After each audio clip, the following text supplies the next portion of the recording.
భారతదేశంలో డయాబెటీస్ పేషెంట్ల సంఖ్య రోజురోజుకు పెరుగుతోంది. అందుకు తగ్గట్టుగానే మార్కెట్లో కొత్త మెడికేషన్స్ వస్తున్నాయి. వీటికి సంబంధించిన మరిన్ని updates senior endocrinologist doctor Ravishankar గారిని అడిగి తెలుసుకుందాం. రవిశంకర్ గారు నమస్తే అండి. నమస్తే అనుష గారు. ఇండియాలో ఇప్పుడు సుమారుగా 10 కోట్ల నుంచి 15 కోట్ల వరకు డయాబెటీస్ పేషెంట్స్ ఉన్నారు. ఫ్యూచర్లో వాళ్ళు ఇంకా ఎక్కువ పెరిగే అవకాశం ఉంది అని స్టడీస్ చెప్తున్నాయి. ఒక పక్క మన ఈ సోషల్ మీడియా పెరిగిన తర్వాత ప్రజలందరిలో కూడా అవేర్నెస్ వచ్చి, అంటే మా లైఫ్ స్టైల్ ఎలా పెట్టుకోవాలి, ఒకవేళ డయాబెటీస్ వస్తే ఎలాంటి జాగ్రత్తలు తీసుకోవాలి, ఎలాంటి ఫుడ్ తీసుకోవాలి అనేది నిరంతరం ఎక్కువగా మీ దగ్గరికి వచ్చే పేషెంట్స్ కూడా చాలామంది అడుగుతూనే ఉంటారు. కానీ ఆ డయాబెటీస్ని కంట్రోల్లో పెట్టుకోవడానికి ఏమన్నా ఇంకా కొత్త పద్ధతులు వచ్చినాయా, ఏమన్నా సజెషన్స్ ఉన్నాయా, మీరేం చెప్తారు? చాలా పెద్ద ప్రశ్న అడిగారు. ఈ ప్రశ్నలో కొన్ని వందల ప్రశ్నలు ఉన్నాయి. ముందుగా డైసెక్ట్ చేస్తాను. మీరు అన్నారు 10 నుంచి 15 కోట్ల మంది డయాబెటీస్ పేషెంట్స్ మన భారతదేశంలో ఉన్నారని చెప్పి. వీళ్ళందరికీ అవేర్నెస్ సోషల్ మీడియా ద్వారా వచ్చిందని చెప్పి అన్నారు. ఆ స్టేట్మెంట్ మాత్రం ఐ డిసగ్రీ అండి. ఇంకా అసలు మనకి అవేర్నెస్ వచ్చిందని చెప్పి నేను అనుకోవట్లేదు. చాలా తక్కువ మందికి మాత్రమే సరైనటువంటి అవగాహన, అదే అవేర్నెస్ ఏదైతే అన్నారో అది ఉంది. మిగతా వాళ్ళందరికీ లేదు. ఎందుకంటే దురదృష్టవశాత్తు మనం ఏంటంటే మన ఫోకస్ అంతా వేరే దాని మీద ఉంది. ఏంటి, మనం ఇండివిజువల్గా ప్రొఫెషనల్గా ఎలా గ్రో అవ్వాలి అనే దాని మీద ఉంది, లేదా మనం డేని ఎంజాయ్ ఎలా చేయాలి అనే దాని మీద ఉంది. అంతే తప్పితే అసలు వీటన్నిటికీ మెయిన్ కావాల్సింది ఏంటి, ఆరోగ్యం, హెల్త్ అనే దాని మీద లేదు. ఆరోగ్యం విషయంలో కూడా మనం మాట్లాడుతున్న లైఫ్ స్టైల్ డిసీజెస్ మీద కాబట్టి మన జీవనశైలి సరిగ్గా ఉంచుకుంటే, అంటే మన లైఫ్ స్టైల్ సరిగ్గా ఉంచుకుంటే వాటిని, అంటే డయాబెటీస్ కావచ్చు, కొలెస్ట్రాల్ కావచ్చు, గుండె జబ్బులు కావచ్చు, ఇట్లాంటి లైఫ్ స్టైల్ డిసీజెస్ ఏవైతే ఉన్నాయో వాటిని రాకుండా మనం చూసుకోవచ్చు. వీటన్నిటిలో ముఖ్యంగా మాట్లాడుకోవాల్సింది ఒబేసిటీ, ఊబకాయం. ఎందుకంటే వీటన్నిటికీ మూల కారణం ఒబేసిటీ. కాబట్టి ఈ లైఫ్ స్టైల్కి సంబంధించినటువంటి జబ్బులు ఏవైతే ఉన్నాయో అవి రాకుండా ఉండాలి అని అంటే మన ఫోకస్ వాటి మీద ఉండాలి, వాటిని రాకుండా చూసుకుంటూ మీద ఉండాలి అనేటువంటి అవేర్నెస్ లేదు చాలామందిలో. కాబట్టే దురదృష్టవశాత్తు ఈ రోజున మన స్టూడియోలో ఈ విషయం గురించి మాట్లాడుకోవాల్సి వస్తుంది. ఒబేసిటీ ఉంటే డయాబెటీస్ వచ్చే ఛాన్సెస్ ఎంతవరకు ఉంటాయి అంటారు? ఇప్పుడు డయాబెటీస్కి మనం కారణాలు కనుక తీసుకున్నట్లయితే, ఒకటి జెనెటిక్ కాజెస్, రెండోది ఎన్వైర్మెంటల్ కాజెస్. ఈ జెనెటిక్ కాజెస్ వల్ల కూడా ఒబేసిటీ రావచ్చు, కాకపోతే లైఫ్ స్టైల్ కారణాల వల్ల కూడా ఒబేసిటీ రావచ్చు. ఇప్పుడు జెనెటిక్ కాజెస్ వల్ల వచ్చేటువంటి ఒబేసిటీని ఇవాళ రోజున, అంటే మనం 12వ తారీఖు జూన్ 2025లో చేస్తున్నాం కాబట్టి ఇంటర్వ్యూ, ఇవాళ రోజునైతే చాలా తక్కువ కేసెస్ని మాత్రమే జెనెటిక్ కాజెస్ వల్ల వచ్చేటువంటి ఒబేసిటీని మనం ప్రివెంట్ చేయొచ్చు. ట్రీట్ చేసుకోవడం కూడా చాలా కష్టం ఇవాళ రోజున. ఫ్యూచర్లో ఇది మారచ్చు. కానీ లైఫ్ స్టైల్ విషయానికి వచ్చినట్లయితే, మనం సరైనటువంటి లైఫ్ స్టైల్ కనుక లీడ్ చేసినట్లయితే తప్పకుండా చాలా కేసెస్ ఆఫ్ ఒబేసిటీని, డయాబెటీస్ని మనం ప్రివెంట్ చేసుకోవచ్చు, ట్రీట్ కూడా చేసుకోవచ్చు, రివర్స్ కూడా చేసుకోవచ్చు. అది అలా చాలా సింపుల్. 3. ఒకటి, సరైనటువంటి ఫిజికల్ యాక్టివిటీ, ఎక్సర్సైజ్, వర్కౌట్స్. మీరు పేరు ఏదైనా సరే చివరికి చెప్పొచ్చేది ఏంటంటే ఫిజికల్ యాక్టివిటీ. రెండోది సరైనటువంటి ఆహారం, మితమైనటువంటి సరైనటువంటి ఆహారం. మూడోది సరైనటువంటి నిద్ర, అది కూడా సమయానికి నిద్రపోవడం కూడా అవసరం. సరైనటువంటి నిద్ర అంటే నేను 8 గంటలు పడుకుంటానని చెప్పి రాత్రి 1 గంట పడుకుని పొద్దున్న 9ంటికి లేస్తే అది సరైనటువంటి నిద్ర అవ్వదు. రాత్రి 10ంటికి పడుకుని పొద్దున్న 5ంటికి లేసి 7 గంటలు పడుకున్నా కూడా అది సరైనటువంటి నిద్ర అవుతుంది. సో ఎన్ని గంటలు పడుకున్నాం, ఎన్నింటికి పడుకున్నాం అనేది కూడా చాలా అవసరం. సో ఈ 3 ఇవి తీసి పక్కన పెడితే ఆల్కహాల్, స్మోకింగ్, వీటికి కూడా దూరంగా ఉండటం అనేది చాలా అవసరం. మన లైఫ్ స్టైల్ డిసీజెస్ని రాకుండా చూసుకోవాలి అని అంటే డయాబెటీస్ కావచ్చు, ఒబేసిటీ కావచ్చు. మీరు ఆల్కహాల్ తీసుకోవద్దు అంటున్నారు, కానీ కొంతమంది డాక్టర్స్ అప్పుడప్పుడు స్ట్రెస్ రిలీఫ్ కోసం తాగమని చెప్తుంటారు. ఈసారి స్టూడియో తీసుకొచ్చి I more than happy to have a healthy debate with such a doctor. Alcohol అనేది ఏ రకంగానూ శరీరానికి మంచిది కాదు, ఏ రకంగాను. అది ఒక పెగ్ కాదు. అంటే ఇప్పుడు వైన్ తాగమని చెప్తారు ఒక ఏజ్ వచ్చాక. అదంతా హంబక్ అండి. వాసన చూడటం వరకు ఓకేనే, అంతకు మించి ఏది చేసినా మీరు హెల్త్కి అయితే మంచిది కాదు. మీరు ఒక డ్రాప్ తీసుకున్నా సరే అది విషంతో సమానం. ఇదివరకు చెప్పేవాళ్ళు పలానా సినిమా యాక్టర్ రోజు ఒక పెగ్ తాగుతారు, దానివల్ల ఆయన అన్ని సంవత్సరాలు బతికాడు. అందులో ఎలాంటి నిజం లేదు. సైంటిఫిక్ స్టడీస్ని కన్నా చూసినట్లయితే మీరు కొంచెం ఆల్కహాల్ తీసుకున్నా సరే గుండె జబ్బు రిస్క్ పెరుగుతుంది, కొలెస్ట్రాల్ రిస్క్ పెరుగుతుంది, దాంతోపాటు క్యాన్సర్ రిస్క్ కూడా పెరుగుతుంది. కాబట్టి మీరు ఇంతకుముందు చెప్పారు చూసారా, రోజు ఇంత వైన్, రెడ్ వైన్, ఇదంతా మనం ఇది చెప్పుకునేటువంటి ఆత్మ వంచన తప్పితే నిజం ఇందులో అయితే లేదు. ఇది మనం సైన్స్ పరంగా చూస్తే. మనం చెప్పుకోవాలంటే అలా చెప్పుకుంటే స్మోకింగ్ చేయడం వల్ల మంచి కిక్ వస్తే బాగా మూడ్ బాగుంటుందని కూడా చెప్పుకోవచ్చు, కానీ నిజం కాదు కదా. సేమ్ అదే సూత్రం స్మోకింగ్ ఎవరు చెప్పలేరులేండి, డ్రింకింగ్కి చెప్పారు కానీ ఇది కూడా అంతే. ఇదేంటంటే ఒక రకమైనటువంటి మిత్ ప్రాపగేట్ అయింది. ఆల్కహాల్ వల్ల కొలెస్ట్రాల్ ప్రాబ్లమ్స్ దగ్గర నుంచి, ప్యాంక్రటైటిస్ ప్రాబ్లమ్స్ దగ్గర నుంచి, రకరకాలైనటువంటి క్యాన్సర్స్ దగ్గర నుంచి, డయాబెటీస్ రిస్క్ పెరగడం దగ్గర నుంచి అన్నీ పెరగచ్చు, డైరెక్ట్గా కొన్ని, ఇండైరెక్ట్గా కొన్ని. కాబట్టి ఏ రకంగా చూసినా సరే ఆల్కహాల్ అనేది కూడా దూరంగా ఉండటం అనేది చాలా అవసరం. అయితే ఈ మధ్య కాలంలో ఎక్కడ విన్నా కానీ మోంజారో అలాగే ఇంకోటి ఏంటంటే ఓజాంపిక్, ఈ రెండిటి గురించే వినపడుతుంది ఎక్కువగా. ఎలా అంటే సెలబ్రిటీస్ కొంతమంది తీసుకున్నారని బాలీవుడ్లో, వెయిట్ లాస్కి కూడా ఇవి ఉపయోగపడుతున్నాయని. ఈవెన్ రీసెంట్గా మోంజారోని FDA కూడా అప్రూవ్ చేసిన తర్వాత దాని గురించి మాట్లాడడం ఇంకా పెరిగింది. అలాగే డయాబెటీస్ ఉన్న వాళ్ళు కూడా మాకెప్పుడు అందుబాటులోకి వస్తుంది, అసలు ఎవరు తీసుకోవచ్చు, దానికి క్రైటీరియా ఏంటి? అంటే డయాబెటీస్ ఉన్న ప్రతి ఒక్కరూ తీసుకోవచ్చా? ఎలాగా టైప్ 1 ఉన్న వాళ్ళే తీసుకోవచ్చా, లేకపోతే టైప్ 2 ఉన్న వాళ్ళు తీసుకోవచ్చా? మంచి ప్రశ్న అడిగారు. దీని గురించి ఒక అరగంట మాట్లాడుకోవచ్చు, but I will divide this into sub topics. Okay. అసలు వీటిని ఇంక్రెటిన్ గ్రూప్ ఆఫ్ మాలిక్యూల్స్ అని చెప్పి అంటూ ఉంటారు. ఇవి మన గట్లో, అంటే మన డైజెస్టివ్ ట్రాక్ట్ ఏదైతే ఉందో అక్కడ రిలీజ్ అయ్యేటువంటి హార్మోన్స్ అనమాట. ఈ హార్మోన్స్ని మనం సింథటిక్గా కెమికల్స్ రూపంలో బయట నుంచి ఇంజెక్టబుల్ రూపంలో కానీ ట్యాబ్లెట్ రూపంలో కానీ ఇస్తాం అనమాట. అప్పుడు అవి మన శరీరం మీద రకరకాలైనటువంటి ప్రభావాలు చూపిస్తూ ఉంటాయి. టు బిగిన్ విత్ మన సెటైటీని ఇంప్రూవ్ చేస్తాయి. అంటే ఇంకా నాకు నిండిపోయింది, నాకు తినాలని లేదు అనేటువంటి ఫీలింగ్ కలుగుతుంది. అది ఫుడ్ విషయంలో, అది సెటైటీ అంటాం మనం. ఓకే, అంటే మన బ్రెయిన్ మీద పనిచేస్తాయి. అలానే రెండోది మన డైజెస్టివ్ ట్రాక్ట్ మీద పనిచేస్తాయి. మన గ్యాస్ట్రిక్ ఎంప్టీయింగ్ ఏదైతే ఉందో దాన్ని డిలే చేస్తాయి. అంటే మనం ఫుడ్ తిన్నాక పైప్ ద్వారా కిందకి ఎలా స్లోగా వెళ్తుంది కదా, ఆ మొటిలిటీ స్లో అయిపోతుంది. అంటే స్టమక్లోనే ఎక్కువసేపు ఫుడ్ ఉంటుంది, దానివల్ల మీకు ఇంక తినాలనిపించదు. సో ఇది రెండో మెకానిజం. మూడో మెకానిజం చూస్తే ప్యాంక్రియాస్ మీద కూడా పనిచేస్తాయి. ప్యాంక్రియాస్ మీద పనిచేసి ఇన్సులిన్ని రిలీజ్ చేసేటువంటి బీటా సెల్స్ ఏవైతే ఉన్నాయో వాటిని స్టిమ్యులేట్ చేసి ఆ ఇన్సులిన్ని రిలీజ్ చేయనిస్తాయి. ఎప్పుడు మీరు ఫుడ్ తిన్నాక మీ బ్లడ్ షుగర్ లెవెల్స్ పెరిగాక మాత్రమే. అలానే గ్లూకగాన్ అని చెప్పి ఇంకొక కెమికల్ ఉంటుంది, ఇంకొక హార్మోన్, ఆ హార్మోన్ రిలీజ్ని తగ్గిస్తాయి. ఇలా రకరకాలైనటువంటి మెకానిజమ్స్ ద్వారా పనిచేసేటువంటి మాలిక్యూల్స్ని ఇంక్రెటిన్స్ అంటాం. వాటిల్లో మొట్టమొదట వచ్చినటువంటి మాలిక్యూల్ 2005లో వచ్చింది. ఏంటి 2005? అప్పట్లో బయెట్టా అనే పేరుతో ఎలై లిల్లీ సేమ్ డ్రగ్గే కాదు, వేరే డ్రగ్ ఆ రోజుల్లో వచ్చింది. అప్పటి నుంచి వాడేవాళ్ళం ఆల్ ఓవర్ ద వరల్డ్. దానివల్ల టైప్ 2 డయాబెటీస్ ఉండేటువంటి వాళ్ళకి బ్లడ్ షుగర్ లెవెల్స్ ఇంప్రూవ్ అవుతాయి. దాంతోపాటు కొంత వెయిట్ లాస్ కూడా ఉంటుంది.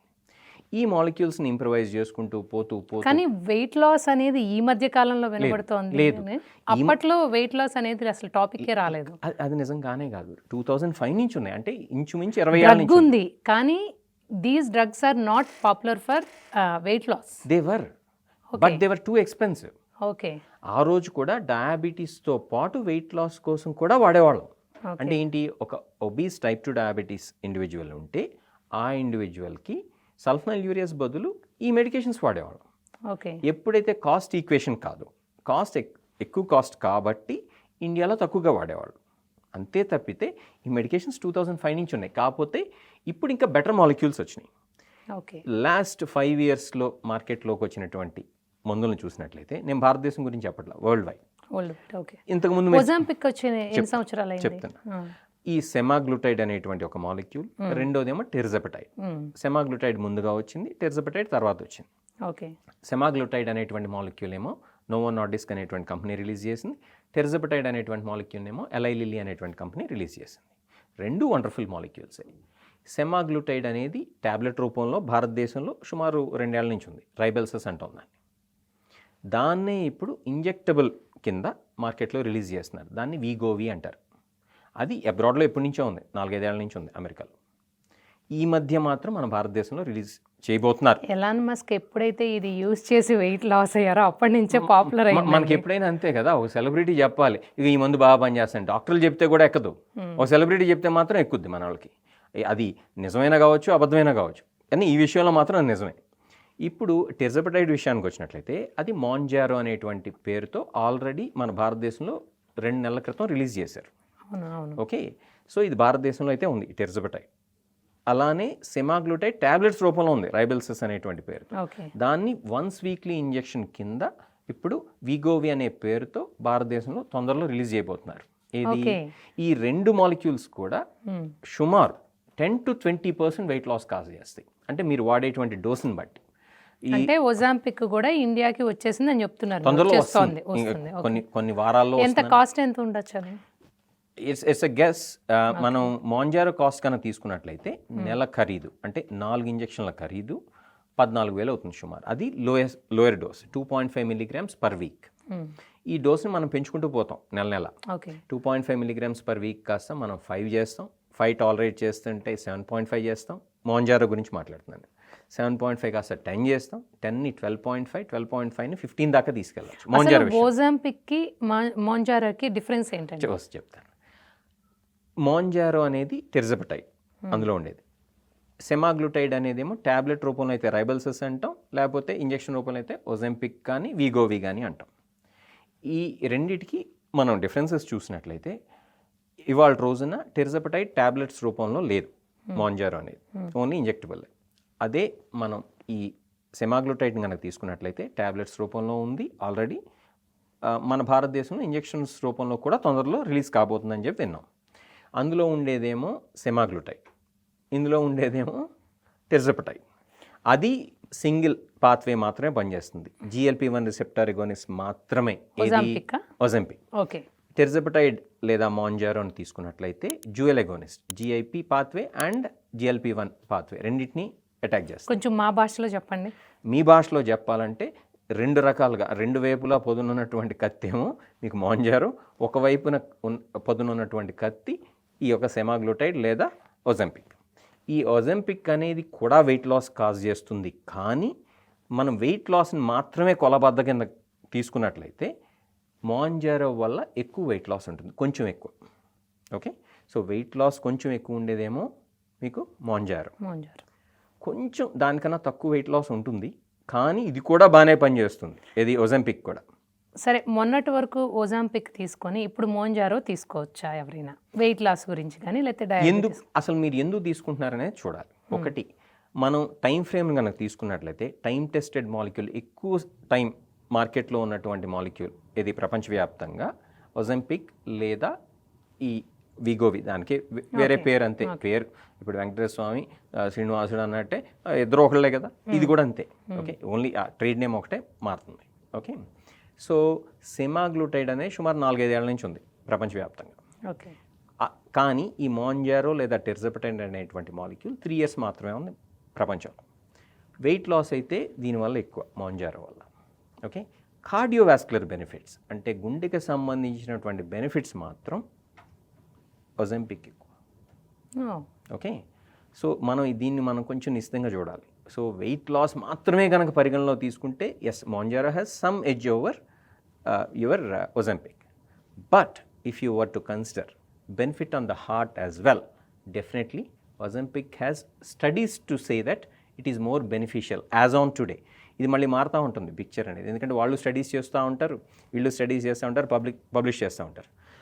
ఒజెంపిక్కి ఎంత బెనిఫిట్ ఉందంటే ఆస్టియోఆర్థరైటిస్ ఆఫ్ ద నీ అంటే మోకాళ్ళు అరిగిపోయినటువంటి వాళ్ళల్లో కూడా బరువు తగ్గడం వల్ల పెయిన్ స్కోర్స్ ఏవైతే ఉన్నాయో ఇంప్రూవ్ అవుతాయి అని చెప్పి స్టడీస్లో బయటకు వచ్చింది.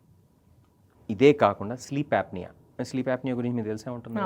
గురక అని చెప్పి చాలామంది అనుకుంటారు, కానీ గురక అనేది ఓన్లీ సిమ్టమ్ మాత్రం. Okay. So sleep apnoea improve అవుతుంది. ఫ్యాటీ లివర్, ఇప్పుడు చాలామంది ఏమనుకుంటారు, నన్నగా బొగ్గలు ఉంటే అరే బాబు చక్కగా ఉన్నాడు, ముద్దు వస్తున్నాడు అనుకుంటారు చిన్నపిల్లవాడిని, కానీ ఇదంతా ఫ్యాటే యాక్చువల్గా. పెద్దవాళ్ళల్లో అది కన్నా చూసినట్లయితే ఇక్కడ ఫ్యాట్ ఉందంటే దాని అర్థం పొట్ట లోపల కూడా, లివర్ లోపల కూడా ఫ్యాట్ ఉందని అర్థం. దాన్ని ఫ్యాటీ లివర్ అంటాం మేము మెడికల్ భాషలో, MASLD అంటాం ఇంకా కాంప్లెక్స్ టర్మ్స్లో చెప్పాలంటే. సో ఆ ఫ్యాటీ లివర్ అనేది ఒక్కొక్కసారి ప్రాణాంతకం కావచ్చు, ఎందుకంటే సిరోసిస్ అవ్వచ్చు. సో అటువంటి జబ్బుని కూడా రివర్స్ చేసేటువంటి గుణం ఉన్నటువంటి అద్భుతమైనటువంటి మందులు ఇవే కాకుండా హార్ట్ డిసీజ్ని తగ్గిస్తాయి. అట్లానే పాలిసిస్టిక్ ఒవేరియన్ సిండ్రోమ్ అంటే ఊబకాయం వల్ల వచ్చేటువంటి జబ్బులు ఏవైతే ఉన్నాయో వాటన్నిటి మీద కూడా ఎంతో కొంత బెనిఫిట్ చూపించేటువంటి మందుల్లో ముందుంది ఏది ఒజెంపిక్ అనేది. అందుకని చెప్పి దానికి కొన్ని ఎక్స్ట్రా మార్క్స్ పడినాయి. ఇవన్నీ మాంజారో చేయదా అంటే చేయొచ్చు, కానీ ఇంకా స్టడీస్ అయితే అన్నీ రాలేదు. కొన్ని స్టడీస్ మాత్రమే చేశారు వాళ్ళు చేసినటువంటి స్టడీస్లో తప్పకుండా బెనిఫిట్స్ అయితే ఉన్నాయి వీటిల్లో కొన్ని పారామీటర్స్ మీద. కానీ అన్ని పారామీటర్స్ మీద వాళ్ళు చేయలేదు స్టడీస్, వీళ్ళు చేయలేదు. కాకపోతే ఈ సెమాగ్లూటైడ్ లేదా ఒజెంపిక్ లేకపోతే వీగోవి అని ఏదైతే ఉన్నాయో ఈ మూడింటికి సంబంధించి మనకి ఎక్స్ట్రా డేటా ఉంది. ఏమని, ఇవి కేవలం వెయిట్ మీద, షుగర్ మీద మాత్రమే కాదు, బ్లడ్ ప్రెషర్ మీద, కొలెస్ట్రాల్ మీద, అట్లానే ఇంతకుముందు మనం చెప్పుకున్నటువంటి ఫ్యాటీ లివర్ మీద, స్లీప్ యాప్నియా మీద, పాలిసిస్టిక్ ఓవేరియన్ సిండ్రోమ్ మీద, హార్ట్ డిసీజ్ రిస్క్ మీద, CKD అంటే క్రానిక్ కిడ్నీ డిసీజ్ మీద, వీటన్నిటి మీద కూడా beneficial, osteoarthritis of the knees మీద, వీటన్నిటి మీద కూడా బెనిఫిషియల్ ఎఫెక్ట్స్ చూపించేటువంటి సామర్థ్యం ఉన్నటువంటి మాలిక్యూల్ ఈ ఒజెంపిక్ లేదా సెమాగ్లూటైడ్ లేదా వీగోవి లేదా రైబెల్సెస్ అని చెప్పి మనకి ఇన్ జనరల్గా చెప్పుకోవచ్చు. ఇన్ని బెనిఫిట్స్ మీకు టెర్జపటైడ్ లేదా మోంజారో కూడా ఉండొచ్చు, కానీ వాళ్ళు అన్ని స్టడీస్ చేయలే, కొన్ని స్టడీస్ మాత్రమే చేశారు. కానీ వెయిట్ లాస్ ఎక్స్ట్రా అయితే మాత్రం డెఫినెట్గా మోంజారోకే ఉంటుంది, ఏది సెమాగ్లూటైడ్తో పోలిస్తే. రవిశంకర్ గారు, ఇన్ని పాజిటివ్ బెనిఫిట్స్ మనం ఈ మందుల గురించి మాట్లాడుకున్నాం, కానీ ఎనీ ఇంగ్లీష్ మెడిసిన్కి అది ఏదైనా కావచ్చు, యూ నేమ్ ఇట్, ప్రతిదానికి సైడ్ ఎఫెక్ట్స్ ఉంటాయి. Those are very important. పైగా ఇవి ఇప్పుడిప్పుడే మార్కెట్లోకి వచ్చిన ఈ మందులకి అసలు ఎలాంటి సైడ్ ఎఫెక్ట్స్ ఉంటాయి, ఎంతవరకు అంటే పెద్ద సైడ్ ఎఫెక్ట్స్ రావు అని ఎప్పుడు అనుకోగలం, ఎలా అనుకోగలం మనం? అసలు సైడ్ ఎఫెక్ట్ అంటే ఏంటి అనేది మనం తెలుసుకోవాలి. ఒక మందు పనిచేస్తుంది దేనికైనా అంటే మనం 3-4 పారామీటర్స్ తీసుకుంటాం. ఎఫికసీ అంటే అది సరిగ్గా పనిచేస్తుంది. ఫర్ ఎగ్జాంపుల్ షుగర్కి మనం వాడుతున్నాం అండి ఒక మందు, షుగర్ లెవెల్స్ని ఎంత మేరకు తగ్గించగలదు అనే దాన్ని ఎఫికసీ అంటాం. ఓకే. రెండోది ఫార్మకోకైనెటిక్స్, ఫార్మకోడైనమిక్స్ అంటే ఒక మందుని మనం తీసుకుంటే మన శరీరం దాన్ని ఎలా బయటికి పంపించేస్తుంది, అలానే మన శరీరం మీద అది ఎలాంటి ప్రభావం చూపిస్తుంది. శరీరం మీద అంటే కేవలం షుగర్ మీదే కాదు, కిడ్నీల మీద ఎలాంటి ప్రభావం చూపిస్తుంది, లివర్ మీద ఎలాంటి ప్రభావం చూపిస్తుంది, గుండె మీద ఎలాంటి ప్రభావం చూపిస్తుంది, వీటన్నిటిని కూడా మన ఫార్మకోకైనెటిక్స్, ఫార్మకోడైనమిక్స్లో తెలుసుకుంటాం. ఇది ఇంతకుముందు మనం చెప్పుకున్నారండి. దాంతోపాటు కొన్ని కాంప్లికేషన్స్ లేదా సైడ్ ఎఫెక్ట్స్ కూడా వస్తాయి. సైడ్ ఎఫెక్ట్స్ లేనటువంటి మందు ప్రపంచంలో ఏదీ లేదు. అది ఇంతకుముందు మీరు ఒక మాట అన్నారు ఇంగ్లీష్ మందులని. ఇక్కడ ఇంగ్లీష్ మందులు, ఆయుర్వేదిక్ మందులు, న్యాచురోపతి అని ఏమీ లేవు, అన్నీ ఓవర్లాప్ అవుతాయి. ఉదాహరణ చెప్తా, క్వినైన్ ఉంది, అది ఎక్కడి నుంచి వస్తుంది? న్యాచురల్గా వాటి గురించి మాట్లాడాలి. ఇప్పుడు ఆయుర్వేదం నేను ఇండియన్ భాషలో, మన తెలుగు భాషలో చెప్పుకోవాలి అంటే అందరికీ అర్థమయ్యే భాషలో, అంటే డాక్టర్లు ఈ ప్రిస్క్రైబ్ చేసే ఈ ఆయుర్వేదం మందులు తప్ప ఏవైనా ఇంగ్లీష్ మెడిసిన్స్, వాటిని అనము కానీ దానికి క్లారిఫికేషన్ ఇస్తున్నాను, అందుకనే దాటిని ఇంగ్లీష్ మెడిసిన్స్ అంటాం. నేను కంప్లీట్గా డైవర్ట్ కాకుండా చిన్న క్లారిఫికేషన్ ఇస్తాను. ఇప్పుడు మేము ఇంగ్లీష్ అంటే అల్లోపతి ప్రాక్టీస్ చేసేటువంటి డాక్టర్స్మే చాలా వరకు మేము వాడేటువంటి మందులు సింథటిక్గా ఫామ్ అయ్యేటువంటి మందులు, కానీ కొన్ని న్యాచురల్గా ప్లాంట్ ప్రొడక్ట్స్ నుంచి వచ్చేవి. క్వినైన్ ఫర్ ఎగ్జాంపుల్, అది ప్లాంట్ ప్రొడక్టే, చాలా తక్కువ ఉంటాయి, అది నిజమే. అవి పనిచేస్తాయి, ఇవి పనిచేస్తాయి, మేము వాటిని వాడతాం. కాకపోతే ఏంటంటే ఎంత క్వాంటిటీలో వాడితే ఎంత మేరకు బెనిఫిట్ ఉంటుంది అని చెప్పి సైంటిఫిక్ స్టడీస్ చేసిన తర్వాత మాత్రమే వాడేటువంటి మందుల్ని ఇంగ్లీష్ మందులు అంటాం. అలా కాకుండా సుమారుగా అంటే ఆయుర్వేదిక్ మందులు కొన్ని బ్రహ్మాండంగా పనిచేస్తాయి, అంటే నేను లేమెన్స్ టర్మ్స్లో మాట్లాడుతున్నాను. కాకపోతే వాటి మీద చేయాల్సినటువంటి సైంటిఫిక్ స్టడీస్ చేయలేదు. ఎంత మోతాదులో వాడితే ఎంత దుష్ప్రభావం ఉండొచ్చు, ఎంత మోతాదులో వాడితే షుగర్ తగ్గచ్చు, ఎంత మోతాదులో వాడితే ఇంకొక చెడు ప్రభావం రావచ్చు అనేటువంటి సైంటిఫిక్ స్టడీస్ చేయాలి. అవి చేసినట్లయితే అద్భుతమైనటువంటి చేశారు, కానీ దానికి బుక్ రూపంలో ఎక్కడా లేవండి, కొలబద్దలు లేవు. ఇంతకుముందు మన మూలాలను మర్చిపోతున్నాం కదా. చిన్న ఉదాహరణ చెప్తా. ఇప్పుడు దాకా మనం మాట్లాడుకున్నాం కదా GLP-1 రిసెప్టర్ కానీ సెమాగ్లూటైడ్, దీనికి మూల కారణం ఏంటో తెలిసిన? గిలా మాన్స్టర్ అని చెప్పి ఒక పెద్ద లిజర్డ్ ఉంది, దానిలో ఉండేటువంటి కెమికల్ని ఒరిజినల్గా ఈ ఇంక్రెటిన్స్కి డిస్కవరీకి మూల కారణం. మరి అది ఎక్కడి నుంచి వస్తుంది? ప్రకృతి నుంచే వస్తుంది కదా అది. అలా తెలుసుకున్నటువంటి ఈ మాలిక్యూల్ని తర్వాత ఇంప్రవైజ్ చేసి ఏది ల్యాబ్స్లో మనకి ఇవాళ రోజున మీరు చెప్పినటువంటి ఏది ఎలాన్ మస్క్ గారు పొగిడినటువంటి మందులు ఏవైతే ఉన్నాయో, ఒక గిలా మాన్స్టర్ అని చెప్పి ఒక పెద్ద లిజర్డ్ అనమాట అది, దాని నోట్లో ఉండేటువంటి ఒక కెమికల్ ఇది ఇంక్రెటిన్స్ అనేవి. కాబట్టి దేనికైనా సరే ప్రకృతే మనకి మూలం, దాని నుంచే మనం నేర్చుకుంటాం. అవును, కాకపోతే నేను ఇంగ్లీష్ మెడిసిన్కి నేనేం ఎగనిస్ట్ కాదు. ఎలా చెప్తా, ఎందుకు అలా మాట్లాడుతున్నాను అంటే అవసరమైన చోట మాత్రమే వాడాలి. ఆ అనవసరమైన చోట కూడా పారాసెటమాల్ అయినా కూడా. ఏదైనా పారాసెటమాల్ పారాసెటమాల్ అయినా అయినా కూడా ఏదైనా. ఆ మాటకు వస్తే. బట్ ఎందుకంటే ఇప్పుడు మరి రీజన్స్ ఏమైనా కావచ్చు కానీ కొన్ని సందర్భాల్లో ఇంగ్లీష్ మెడిసిన్స్ మిస్యూజ్ జరుగుతుంది. మామూలుగా ఆయుర్వేదిక్ మెడిసిన్స్ వాడినట్టయితే మన పురాతన పద్ధతుల్లో వాటికి సైడ్ ఎఫెక్ట్స్ ఉండవు. అది నిజం కాదని అది నేను అతి తక్కువ ఉంటాయి. మీరు కంపేర్ చేస్తే చాలా తక్కువ ఉంటాయి. కానీ వీటికి జరిగినంత డ్యామేజ్ వాటికి జరగదు కాబట్టి మనకి బయటికి రావు. అది సైంటిఫికల్లీ ట్రూ కాదు. అది మనం అనుకుంటామే కానీ anything that is a chemical or for that matter anything that is a medication, if it is working it does have some or the other side effects. ఎంత మోతాదులో వాడితే ఎన్ని సైడ్ ఎఫెక్ట్స్ ఉంటాయి అనేది మనం సరిగ్గా స్టడీస్ చేస్తేనే బయటపడుతుంది. అంతేగాని అది హోమియోపతియా, అల్లోపతియా, ఆయుర్వేదికా, న్యాచురోపతియా, యునానియా అనే దాన్ని బట్టి డిసైడ్ అయ్యి ఉండదు. మనకేంటంటే అదొక కన్విక్షన్ అనమాట. న్యాచురల్గా వస్తున్నాయి కాబట్టి ఇవి వేసుకుంటే ఏం కావాలి. అది నిజం కాదు. Some of the most dangerous chemicals that are found in the planet are from plants. సరే అండి, నేను వెళ్ళి గన్నేరు పప్పు తినమనట్లేదు. అదే కదా. I'm not talking like that. గన్నేరు పప్పు అంటేనే అంటున్నాను. ఇప్పుడు దాన్ని కూడా మేము మెడికల్గా వాడతాం. నేను అన్ని న్యాచురల్ అలా అని పాములు ఇవి. సరే, అసలు ఈ మెడికేషన్ సైడ్ ఎఫెక్ట్స్కి వస్తే మెయిన్ సైడ్ ఎఫెక్ట్స్ ఏంటంటే nausea, vomiting, constipation, bloating, stools, abdominal bloating, main gastrointestinal symptoms ఉంటాయి. ఓకే, ఇవి యూజువల్గా 1 to 2 weeks ఉంటాయి ఎక్కువ మందిలో. కొంతమందిలో దురదృష్టవశాత్తు ఎక్కువ కాలం కూడా ఉండొచ్చు, కానీ ఎక్కువ మందిలో 1 to 2 weeks తర్వాత సబ్సైడ్ అవుతాయి. ఈ సైడ్ ఎఫెక్ట్స్ తక్కువగా ఉండాలి అని అంటే సెమాగ్లూటైడ్ లేదా మనం ఇంతకుముందు చెప్పుకున్నటువంటి టెర్జపెటైడ్ ఈ మందులు వాడేటువంటి వాళ్ళు, లేదా ఆ మాటకు వస్తే ఏ GLP-1 రిసెప్టర్ ఎగోనిస్ట్ అయినా కూడా ఉండాలి అని అంటే కొన్ని బేసిక్ ప్రికాషన్స్ పాటించాలి. ఏంటి ఆ బేసిక్ ప్రికాషన్స్ అంటే తక్కువ మోతాదులో ఫుడ్ ఎక్కువసార్లు తీసుకోవాలి. అంతేగాని ఒకేసారి ఇంత క్వాంటిటీ ఫుడ్ తినేస్తే, ఇంతకుముందు మనం చెప్పుకున్నాం వాటి మెకానిజం ఆఫ్ యాక్షన్ ఏంటి, గ్యాస్ట్రిక్ ఎంప్టింగ్ని స్లో చేస్తాయి. గ్యాస్ట్రిక్ ఎంప్టింగ్ స్లో చేస్తే మన స్టమక్ ఎంతే ఉంటుంది, ఆ స్టమక్లో తీసుకెళ్ళి కూరామనుకోండి బాగా ఎక్కువ ఫుడ్, అది ఇంక ఎంప్టీ కాదు కదా. సరే, స్మాల్ క్వాంటిటీస్ అన్నారు కాబట్టి మనం జస్ట్ సపోజ్ అనుకుందాం, ఒక మనిషి 4 ఇడ్లీస్ తింటారు మార్నింగ్. వాళ్ళకి మీరు ఎంత తినాలని సజెస్ట్ చేస్తారు ఫస్ట్ 3 weeks ఆఫ్ ఇంజెక్షన్స్? మేమేం చెప్తామంటే యూజువల్గా చెప్పేది, అంటే నా standard way of telling, small portion of food more number of times. For example, ఒక మనిషి 4-5 ఇడ్లీలు పొద్దున్న తినే అలవాటు ఉంది, దాంతోపాటు టీ తాగేటువంటి అలవాటు ఉంది, మళ్ళీ మధ్యాహ్నం బాగా హెవీ ఫుడ్ తినేటువంటి అలవాటు ఉంది, రాత్రి 8ంటికి భోజనం ఒకేసారి హెవీగా తినేటువంటి అలవాటు ఉంటే ఆ మనిషి నేను చెప్పేది ఏంటంటే 2 ఇడ్లీలే తినండి పొద్దున, మళ్ళీ 10:30కో 11ంటికో ఫ్రూట్ తినండి, స్మాల్ పోర్షన్. మధ్యాహ్నం కూడా హెవీగా తీసుకోవద్దు, లంచ్ పోర్షన్ సైజ్ తగ్గించండి. అలానే సో తీసుకునే దానిలో హాఫ్ అంటారా? సుమారు, అంటే సుమారుగా మనం రెగ్యులర్గా మీరు ఏ మీల్ అయితే యూజువల్గా లంచ్కి తీసుకుంటారు దానిలో హాఫ్. ఎగ్జాక్ట్లీ. మీరు తీసుకునేటువంటి క్యాలరీస్ని స్ప్రెడ్ చేయండి, రాదర్ దెన్ పొద్దున మధ్యాహ్నం రాత్రి బదులు పొద్దున కొంచెం, మధ్యాహ్నం కొంచెం, రాత్రి కొంచెం, అలానే ఈవినింగ్ టీ టైం 5ంటికి కొంచెం, అలానే 11ంటికి కొంచెం, అలా స్ప్రెడ్ చేస్తే మీకు ఆ GI సైడ్ ఎఫెక్ట్స్ ఏవైతే ఉన్నాయో అవి తక్కువగా వస్తాయి. దీంతోపాటు ఇంకొక సూక్ష్మం కూడా ఉంది, స్పైసీ ఫుడ్ అవాయిడ్ చేయాలని చెప్తాం గ్యాస్ట్రిక్ సైడ్ ఎఫెక్ట్స్ తక్కువగా ఉండాలంటే. ఏది ఈ మందులు వాడేటువంటి వాళ్ళు. ఇంకొక సూత్రం కూడా ఉంది, ఏంటంటే ఆయిలీ ఫుడ్స్ అండ్ ఘీ ఉండేటువంటి ఫ్రైడ్ ఫుడ్స్ ఏవైతే ఉన్నాయో అవి అవాయిడ్ చేయాలి.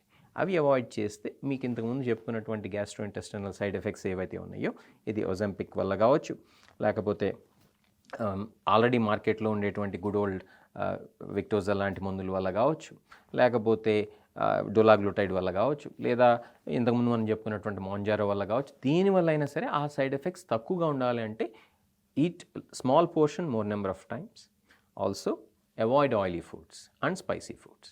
ఈ బేసిక్ సూత్రాలు కనుక పాటిస్తే ఫిజికల్ యాక్టివిటీ ఏమైనా సజెస్ట్ అందులోనే just like nothing new. So ఈ బేసిక్ ఫండమెంటల్ ప్రిన్సిపల్స్కి అయితే మనం అడ్హర్ అయ్యి ఉండాలి. అలానే ఆల్కహాల్ తీసుకోవద్దని చెప్తాం, at least for the initial few weeks. ఎందుకంటే ఈ GI సైడ్ ఎఫెక్ట్స్ ఏవైతే ఉన్నాయో అవి తక్కువగా ఉండాలంటే ఇవి పాటించాలి. ప్లస్ నేను ఇంకొకటి చెప్తా, be brave for a week అని చెప్తా. కొంచెం తట్టుకోవాలి. అరే నాజియా వస్తుంది కదా అని చెప్పి నేను మానేస్తాను అనుకుంటే it may not work out.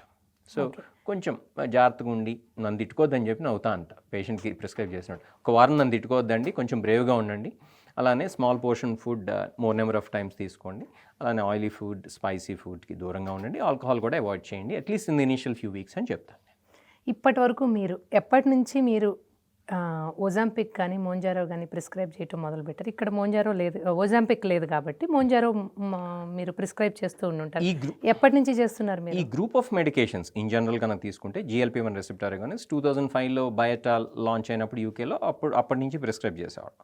So we have had experience with these group of medications for almost 20 years.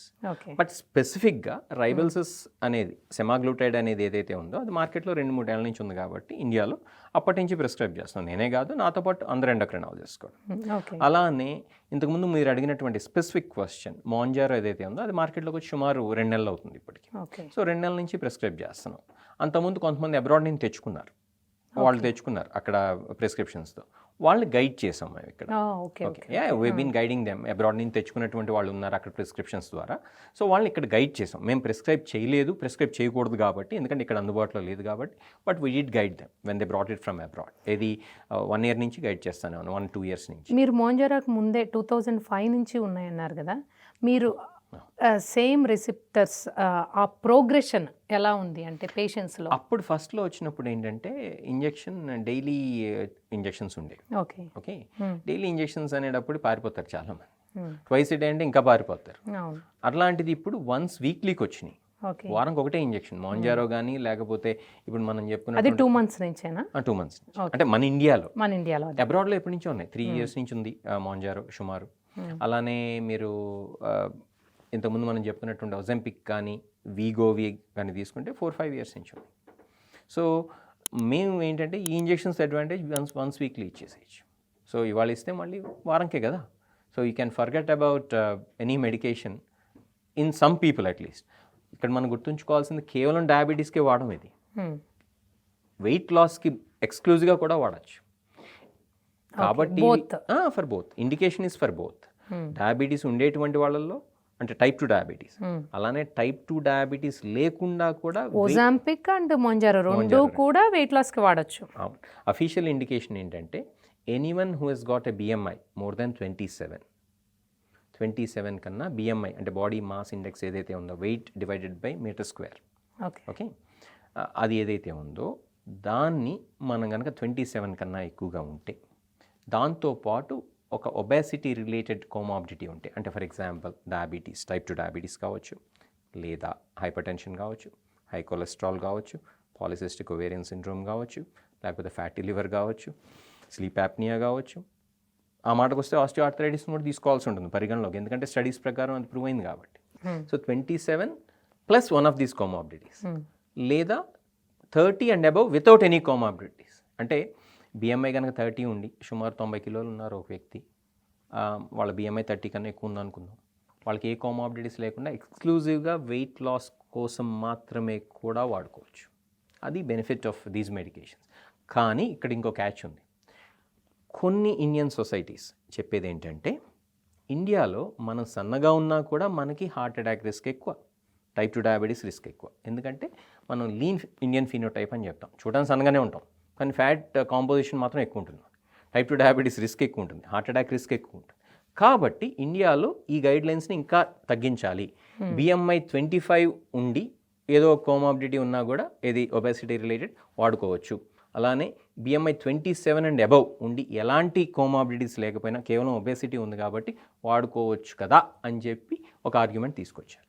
So ఇది కూడా మనం గ్రహించాల్సి ఉంటుంది. ఎందుకంటే ఒక వెస్టర్నర్ ఉన్నట్టు మీరు ఆస్ట్రేలియాలో ఉన్నారని చెప్పి ఇంతకుముందు చెప్తున్నారు, వాళ్ళ ఫినోటైప్ వేరేగా ఉంటుంది. వాళ్ళు కొంచెం హెవీగా ఉన్నట్టున్నా కూడా వాళ్ళ మజిల్ మాస్ ఎక్కువ ఉంటుంది, మన వాళ్ళలో మజిల్ మాస్ చాలా తక్కువ. ఇప్పుడు 70 kilos యావరేజ్ ఇండియన్ని 70 kilos యావరేజ్ ఆస్ట్రేలియన్నో అమెరికన్నో తీసుకుంటే, ఇది ఒక ఫిట్ ఏజ్లో 30 years ఏజ్లో మన వాళ్ళకి ఫ్యాట్ కాంపోజిషన్ ఎక్కువ ఉంటుంది, వాళ్ళకేమో మజిల్ మాస్ ఎక్కువ ఉంటుంది ఇన్ జనరల్. నేను సైన్స్ పరంగా చెప్తాను. అంటే దీనివల్ల ఏంటంటే టైప్ 2 డయాబెటీస్ రిస్క్ అనేది ఎక్కువ ఉంటుంది మనకి, అలానే హార్ట్ అటాక్ రిస్క్ అనేది ఎక్కువ ఉంటుంది. నేను ఓవర్ సింప్లిఫైడ్ వర్షన్ చెప్పాను. మనం ఇంకా కొంచెం డెప్త్లోకి వెళ్తే మన జెనెటిక్ కాంపోజిషన్ వల్ల ఈ ప్రాబ్లమ్స్ వస్తాయి. ఇప్పుడు మీరు చెప్పినట్టుగా ఒబేసిటీ ఉన్న వాళ్ళు తీసుకున్నట్టయితే వాళ్ళకి టైప్ 2 డయాబెటీస్ వచ్చే ఛాన్స్ తక్కువ ఉంది, రాదు అని చెప్పగలరా మీరు ఈ మెడిసిన్స్ తీసుకుంటే? ఇప్పుడు 100% కనుక చెప్పగలిగితే నేను దేవుడిని అయిపోతాను. సైన్స్ ప్రకారం కనుక చూసుకున్నట్లయితే ఒక వ్యక్తికి ప్రీ డయాబెటీస్ అంటే ఏంటి, HbA1c 5.7 or above ఉండి 6.4 దాకా ఉంటే మనం ప్రీ డయాబెటీస్ అని చెప్తా ఉంటాం. అటువంటి వ్యక్తుల్ని ఒక 100 మందిని కనుక తీసుకుని వాళ్ళకి ఇంతకుముందు మనం చెప్పుకున్నటువంటి ఒజంపిక్ కానీ లేకపోతే ఈ మోంజారో కానీ ఇచ్చినట్లయితే వాళ్ళ ఛాన్స్ ఆఫ్ బికమింగ్ డయాబెటీస్ అనేది తగ్గిపోతుంది, రివర్స్ కూడా అయిపోతుంది. అంటే ప్రీ డయాబెటీస్ కాస్త నార్మల్ రేంజ్కి కూడా వెళ్ళేటువంటి ఛాన్స్ చాలా ఎక్కువ ఉంటుంది. ఇంకొక 100 మందిని తీసుకుని ఇది అదే రేంజ్ ఆఫ్ ప్రీ డయాబెటీస్ ఉండి 5.7 to 6.4 వాళ్ళకి ఎట్లాంటి మందులు ఇవ్వకుండా లైఫ్ స్టైల్ మాత్రమే కనుక వాళ్ళు కనుక పాటిస్తుంటే వాళ్ళ ఛాన్స్ ఆఫ్ బికమింగ్ డయాబెటీస్ చాలా ఎక్కువగా ఉంటుంది compared with the other group who took Mounjaro or Ozempic. కాబట్టి డెఫినెట్గా ఈ మందుల వల్ల pre diabetes type 2 diabetes convert అయ్యేటువంటి ఛాన్స్ తగ్గుతుంది. కానీ ఇందాక మనం ఒక సైడ్ ఎఫెక్ట్ గురించి మాట్లాడుకోలేదు. ఏంటంటే ఈ డ్రగ్ ఆపగానే ఏదైతే ఈ ఒజంపిక్ కావచ్చు మోంజారో కావచ్చు ఆపగానే మళ్ళీ వెయిట్ పుటాన్ అయిపోతాము అని వార్తలు ఉన్నాయి. అంటే అది ఫ్యాక్టే, అది ఫ్యాక్ట్ కదా. మరి అలాంటప్పుడు ప్రీ డయాబెటీస్ రాదు అని ఎలా అనుకుంటాం మనం? ఇప్పుడు అదే ఐ మీన్ డయాబెటీస్ రాదు అని, ప్రీ డయాబెటీస్ ఉన్న వాళ్ళకి డయాబెటీస్ రాదు అని ఎలా అనుకుంటాం? వెయిట్ ఎప్పుడైతే మనం తగ్గుతామో అది ఏ రకంగా కావచ్చు, అది న్యాచురల్గా మీరు న్యాచురోపతి ద్వారా కావచ్చు, లేకపోతే మీరు కీటో డైట్ పాటించి కావచ్చు, లేకపోతే మీరు జనరల్గా క్యాలరీ రిస్ట్రిక్షన్ వల్ల కావచ్చు, ఇంటర్మీడియట్ ఫాస్టింగ్ వల్ల కావచ్చు, లేకపోతే ఇంతకుముందు మనం చెప్పుకున్నటువంటి మందుల ద్వారా కావచ్చు. ఏ రకంగా మీరు వెయిట్ లూజ్ అయినా కూడా మీ chance of developing type 2 diabetes in general తగ్గుతుంది. ఒక ఒబీస్ ఇండివిజువల్ కనుక ప్రీ డయాబెటీస్ ఉన్నట్లయితే ఆ వ్యక్తి యొక్క టైప్ 2 డయాబెటీస్ రిస్క్ ఏదైతే ఉందో ఆ ఎక్సెస్ వెయిట్ని కనుక ఏ రూపంలో తగ్గినా సరే, మందులు వాడి తగ్గినా, మందులు వాడకుండా తగ్గినా, మందులు వాడకుండా అంటే లైఫ్ స్టైల్లో కూడా రకరకాలు ఉన్నాయి. కీటో డైట్ కావచ్చు, ఇంటర్మీడియట్ ఫాస్టింగ్ కావచ్చు, లేకపోతే క్యాలరీ రిస్ట్రిక్షన్ కావచ్చు, ఏ రకంగా చేసినా సరే ఆ వ్యక్తి టైప్ 2 డయాబెటిక్ అయ్యేటువంటి రిస్క్ అయితే తగ్గిపోతుంది. అదే సూత్రం ఈ ఒజంపిక్ కూడా వర్తిస్తుంది. కాకపోతే ఇక్కడ ఇంకోటి గ్రహించాలి, మనం ఇన్ జనరల్ మనం ఎక్సర్సైజ్ చేయకుండా డైట్ ద్వారా మాత్రమే కనుక వెయిట్ కనుక లూజ్ అయితే, కేవలం డైట్ ద్వారా సపోజ్ 10 కిలోలు తగ్గామనుకోండి, 10 కిలోల్లో ఒక ఎగ్జాంపుల్ ఆర్బిటరీగా ఇస్తున్నాను, ఆ 10 కిలోల్లో మనకి ఒక 60% ఫ్యాట్ ఉండొచ్చు, 40% మజిల్ మాస్ కూడా ఉండొచ్చు. కానీ ఈ ఇంజెక్షన్స్ ద్వారా మనం తగ్గితే ఎక్కువ ఫ్యాట్ లూజ్ అవుతాం, తక్కువ మజిల్ మాస్ లూజ్ అవుతాం. మజిల్ మాస్ కూడా లూజ్ అవుతాం ఇందులో. ఎందుకండి బాలీవుడ్ యాక్ట్రెస్ సోనమ్ ఆవిడ చెప్పారు కదా, నేను మజిల్ లాస్ అయ్యాను అని చెప్పి. డెఫినెట్గా మజిల్ లాస్ ఉంటుంది, కానీ ఎక్కువ లూజ్ అయ్యేది మాత్రం ఫ్యాట్ మాస్. ఓకే, ఇది అంటే సోనమ్ గారు చెప్పారా లేకపోతే ఖుష్బూ గారు టెస్ట్ విని అడుగుతున్నాను మిమ్మల్ని. అంటే we don't go by one individual persons experience or test money, we go by scientific studies. As a believer in science మేము వెళ్ళేది ఒక హీరోయిన్ చెప్పారా, ఒక హీరో చెప్పారా, లేకపోతే ఒక పొలిటీషియన్ చెప్పారా అనేది ఫాలో అవ్వము. మేము ఫాలో అయ్యేది ఏంటంటే what scientific studies have been done, what have been published అనే దాన్ని బట్టి నేనైనా ఆ మాటకు వస్తే ఎనీ ఫిజిషియన్ అయినా సర్జన్ అయినా కూడా వాళ్ళ యొక్క ప్రాక్టీస్ని బేస్ చేసుకుని చేస్తూ ఉంటారు. మేము చేసేది ఏంటి, ఇప్పుడు స్టడీస్ చూస్తాం.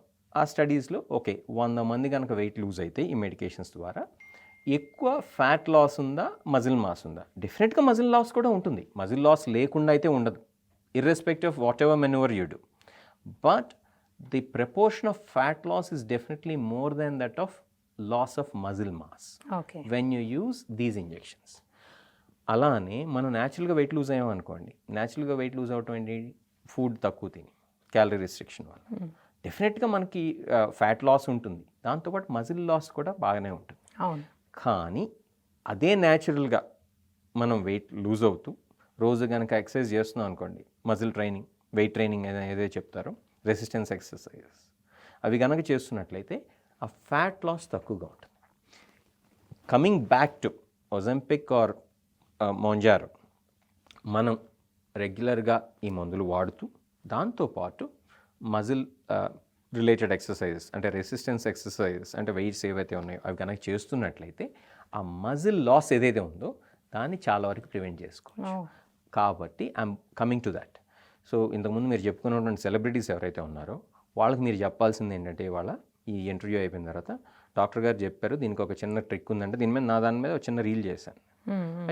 I told specifically in that what you need to do is you need to work out regularly. నేను ఇంజెక్షన్స్ చేసుకుంటున్నాను కానీ కూర్చున్నాం అనుకోండి, మజిల్ లాస్ కూడా ఉంటుంది. You not going to lose exclusively fat from your body, ఇలా ఎవాపరేట్ అయిపోద్ది ఫ్యాట్ అంటే. So you going to lose your fat, but you will also lose your muscle. ఆ మజిల్ లాస్ని ప్రివెంట్ చేయాలంటే మనం కాస్త కసరత్తులు చేయాలి, కండలు పెంచాలి. అది చేస్తే ఆటోమేటిక్ మజిల్ లాస్. సార్ ఈ ఇంజెక్షన్స్ ఇంత పాపులర్ అయింది ఫిజికల్ వర్కౌట్ చేయలేకే కదా? చేయలేక కాదు, కొంతమంది పాపం దురదృష్టవశాత్తు చేస్తున్నా కూడా వెయిట్ లూజ్ అవ్వరు. మనం గ్రహించాల్సింది ఒకటి, కేవలం ఎక్సర్సైజ్ వల్ల వెయిట్ లూజ్ అవ్వటం అనేది చాలా కష్టం. డైట్ అనేది గట్టిగా పాటిస్తేనే మల్టిపుల్ ఫ్యాక్టర్స్ ఉంటాయి. జీన్స్, మన బాడీలో రిలీజ్ అయ్యేటువంటి రకరకాల కెమికల్స్, హార్మోన్స్ అనండి, కెమికల్స్ అనండి, వాటెవర్, మనం ఎలాంటి లైఫ్ స్టైల్ లీడ్ చేస్తున్నాం. ఫర్ ఎగ్జాంపుల్, ఇంతకుముందు మనం మాట్లాడుకున్నటువంటి వర్కౌట్స్ చేస్తున్నాం. Workouts are just a fraction of the weightage that I would give when it comes to weight loss. దీనికి సంబంధించి మనం ఎలాంటి డైట్ పాటిస్తున్నాం అనేది ఇంకా ఇంపార్టెంట్. ఎందుకంటే diet plays a very crucial role when it comes to weight loss. Diet కనుక మనం సరిగ్గా పాటించకుండా రోజు జిమ్కి వెళ్ళి 2 గంటలు వర్కౌట్ చేసి తర్వాత ఇమీడియట్ బిర్యానీ తినండి, ఎక్కడ తగ్గుతారు మీరు? చాలామంది చేసేది అదే. ఇప్పుడు మీరు జిమ్కి వెళ్ళి చూడండి, చాలామంది, I'm not saying every one, చాలామంది చక్కగా వెళ్ళి వర్కౌట్ చేస్తారు 1-2 hours, తర్వాత ఇంటికి పోయి బిర్యానీ తింటారు. సరే, ఇప్పుడు మీరు చెప్పండి, ఈ ఒజాంపిక్ కానీ మోంజారో కానీ ఇంజెక్షన్స్ తీసుకుంటూ ఫుల్గా తినేస్తే తగ్గుతారా తగ్గరా? ఫుల్గా తింటే అసలు ముందు టాలరేట్ చేయరని చెప్పా కదా. ఎందుకంటే మీకు టమీ అప్సెట్ వస్తుంది, బ్లోటింగ్ వస్తుంది, నన్ను తిట్టుకుంటారు ప్రిస్క్రైబ్ చేసిన వెంటనే. కాబట్టి ముందు అసలు మనం you need to choose the right patient for that. వాళ్ళు మోటివేటెడ్గా ఉండాలి. నేను నిజంగా వెయిట్ తగ్గాలి అని అంటే ఎస్, నేను లైఫ్ స్టైల్ మార్చుకోవాలి, దాంతోపాటు ఈ మెడికేషన్స్ కూడా హెల్ప్ చేస్తాయి. అంతేగాని పూర్తిగా మెడికేషన్స్ మీద వదిలేసి కూర్చుంటానంటే ఎస్, ఆ మెడికేషన్స్ వాడినప్పుడు కొంత వెయిట్ లాస్ ఉండొచ్చు, but you going to regain all that lost weight immediately as soon as you stop the medications. That boils down to again the question that you asked earlier. ఈ medications వాడటం ఆపిన తర్వాత weight gain ఉంటుందా అంటే డెఫినెట్గా ఉంటుంది, doubt లేదు అందులో. వెయిట్ గెయిన్ ఉంటుంది. ఆ వెయిట్ ఒక ఎగ్జాంపుల్ ఇస్తా. ఒక 100 kilos ఉన్నటువంటి వ్యక్తి వచ్చారు మన దగ్గర. ఆ వ్యక్తిని మనం ఇంజెక్షన్స్ ద్వారా ఒక 15 kilos తగ్గించాం అనుకుందాం. 15 యూజువల్గా 20 దాటి కూడా కొంతమంది తగ్గుతున్నారు సైంటిఫిక్ స్టడీస్లో. కొంతమంది 10 kilos తగ్గచ్చు కూడా, కొంతమంది 5 kilos తగ్గచ్చు, చెప్తున్నాను. బట్ యావరేజ్ తీసుకుని 15 kilos తగ్గారనుకుందాం. ఇది 1 year వాడి, 1.5 year వాడి. సో 15 kilos తగ్గడానికి 1 year పడుతుంది. అలా అని కాదు, కొంతమంది ఫాస్ట్ రెస్పాండర్స్ ఉంటారు, కొంతమంది ఎంత తొందరగా రెస్పాండ్ అవుతారంటే కొన్ని వారాలు. అంటే ఎగ్జాంపుల్స్ ఇస్తున్నాను. ఒక 100 kilos వ్యక్తి నా దగ్గరకు వచ్చి 1 kilo తగ్గినటువంటి వ్యక్తి ఉన్నారు 1 month తర్వాత, ఇది లోయెస్ట్ డోస్ వాడినాక. కొంతమంది 8-8.5 kilos తగ్గిన వాళ్ళు కూడా ఉన్నారు. సో డోస్ ఎంత వాడారు? 2.5 mg మౌంజారో. సో ఇది స్పెక్ట్రమ్ అన్నమాట.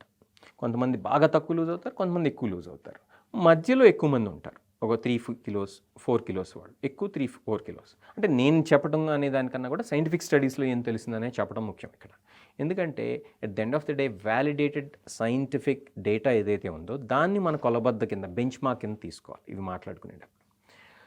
అలానే అస్సలు తగ్గినటువంటి వాళ్ళు చాలా తక్కువగా ఉంటారు, రేర్గా.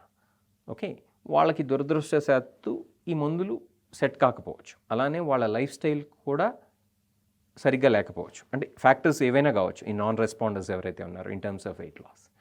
Coming back to your question, అసలు ఈ వెయిట్ లాస్ అనేది ఎలా అవుతుందంటే ఒక సంవత్సరంన్నర తర్వాత 15 kilos తగ్గారనుకుందాం, 85 kilos వచ్చారు.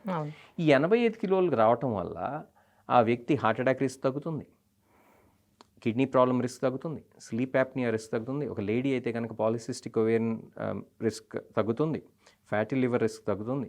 టైప్ 2 డయాబెటీస్ ఉంటే రివర్స్ అవ్వచ్చు, రివర్స్ అవ్వకపోయినా కంట్రోల్ అయ్యే ఛాన్స్ బాగా ఎక్కువగా ఉంటుంది. ఓవరాల్ ఈ మనిషి నెలకి 14,000-20,000 ఖర్చు పెట్టారనుకుందాం. 20,000 × 12 ఎంత? సంవత్సరం వాడితే సుమారు 2.4 lakhs అనుకుందాం arbitrary 2.4 lakhs. But health benefits పరంగా కనుక చూసినట్లయితే మీరు ఈ హెల్త్ బెనిఫిట్స్ ఓవరాల్గా కనుక చూస్తే నెక్స్ట్ 5 yearsకి it translates into lot of savings. ఎలా? హార్ట్ అటాక్ రిస్క్ తగ్గింది, ఓకే, ఫ్యాటీ లివర్ రిస్క్ తగ్గింది, బ్లడ్ ప్రెషర్ రిస్క్ తగ్గింది, డయాబెటీస్ రిస్క్ తగ్గింది. వీటన్నిటిని మనం ఈక్వేషన్లో తీసుకోవాలి. వీటిని హెల్త్ ఎకనామిక్స్ అంటాం. ఇనీషియల్గా మనం స్పెండ్ చేసేటువంటి మనీ చాలా ఎక్కువగా అనిపిస్తుంది, బట్ ఆ ఇనీషియల్ మనీని కనుక స్పెండ్ చేయగలిగితే ఉత్తరోత్తర వచ్చేటువంటి బెనిఫిట్స్ ఎక్కువగా ఉండొచ్చు. ఇదే అమౌంట్ని మనం యుఎస్ ఈక్వేషన్లో తీసుకుంటే ఏదైతే 14,000కి ఇక్కడ మాంజారో మార్కెట్లో ఉందో అదే ముందు నెల ఖర్చు అక్కడ అమెరికాలో 1.4 lakhs. ఇక్కడ మనకు 14,000 మాత్రమే 2.5 milligram డోస్. పేపర్స్లో ఫ్రంట్ పేజ్లో రాశారు అది లాంచ్ అయినప్పుడు. What is 14,000 in India per month Mounjaro equates to 1.4 lakhs in US. So మీరు అలా చూసుకోండి ఈక్వేషన్.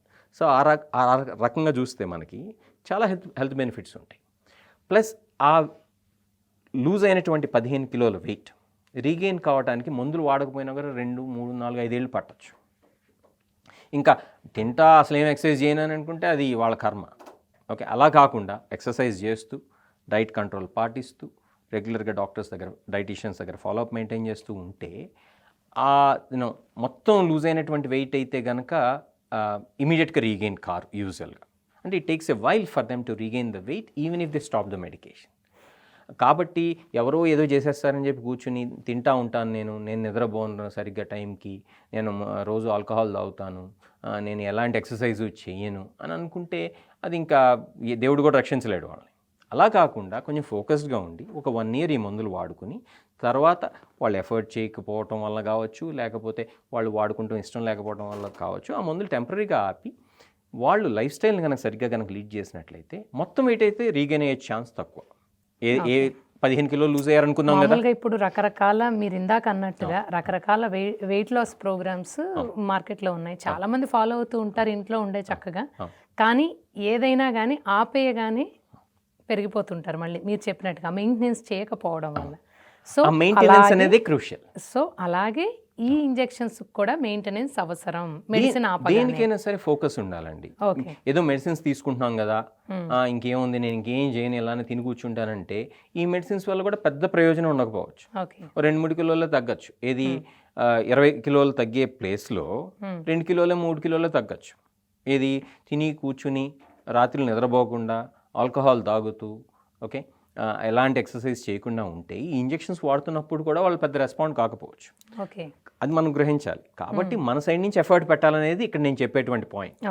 ఓకే, మన సైడ్ నుంచి ఎఫర్ట్ పెట్టకుండా ఏదో మందులు వాడుతున్నాం కదా అని చెప్పి వదిలేయటం అయితే తప్పు. తర్వాత మీకు మందులు ఆపేసిన తర్వాత అయితే ఇంకొంచెం జాగ్రత్తగా ఉండాలి కదా.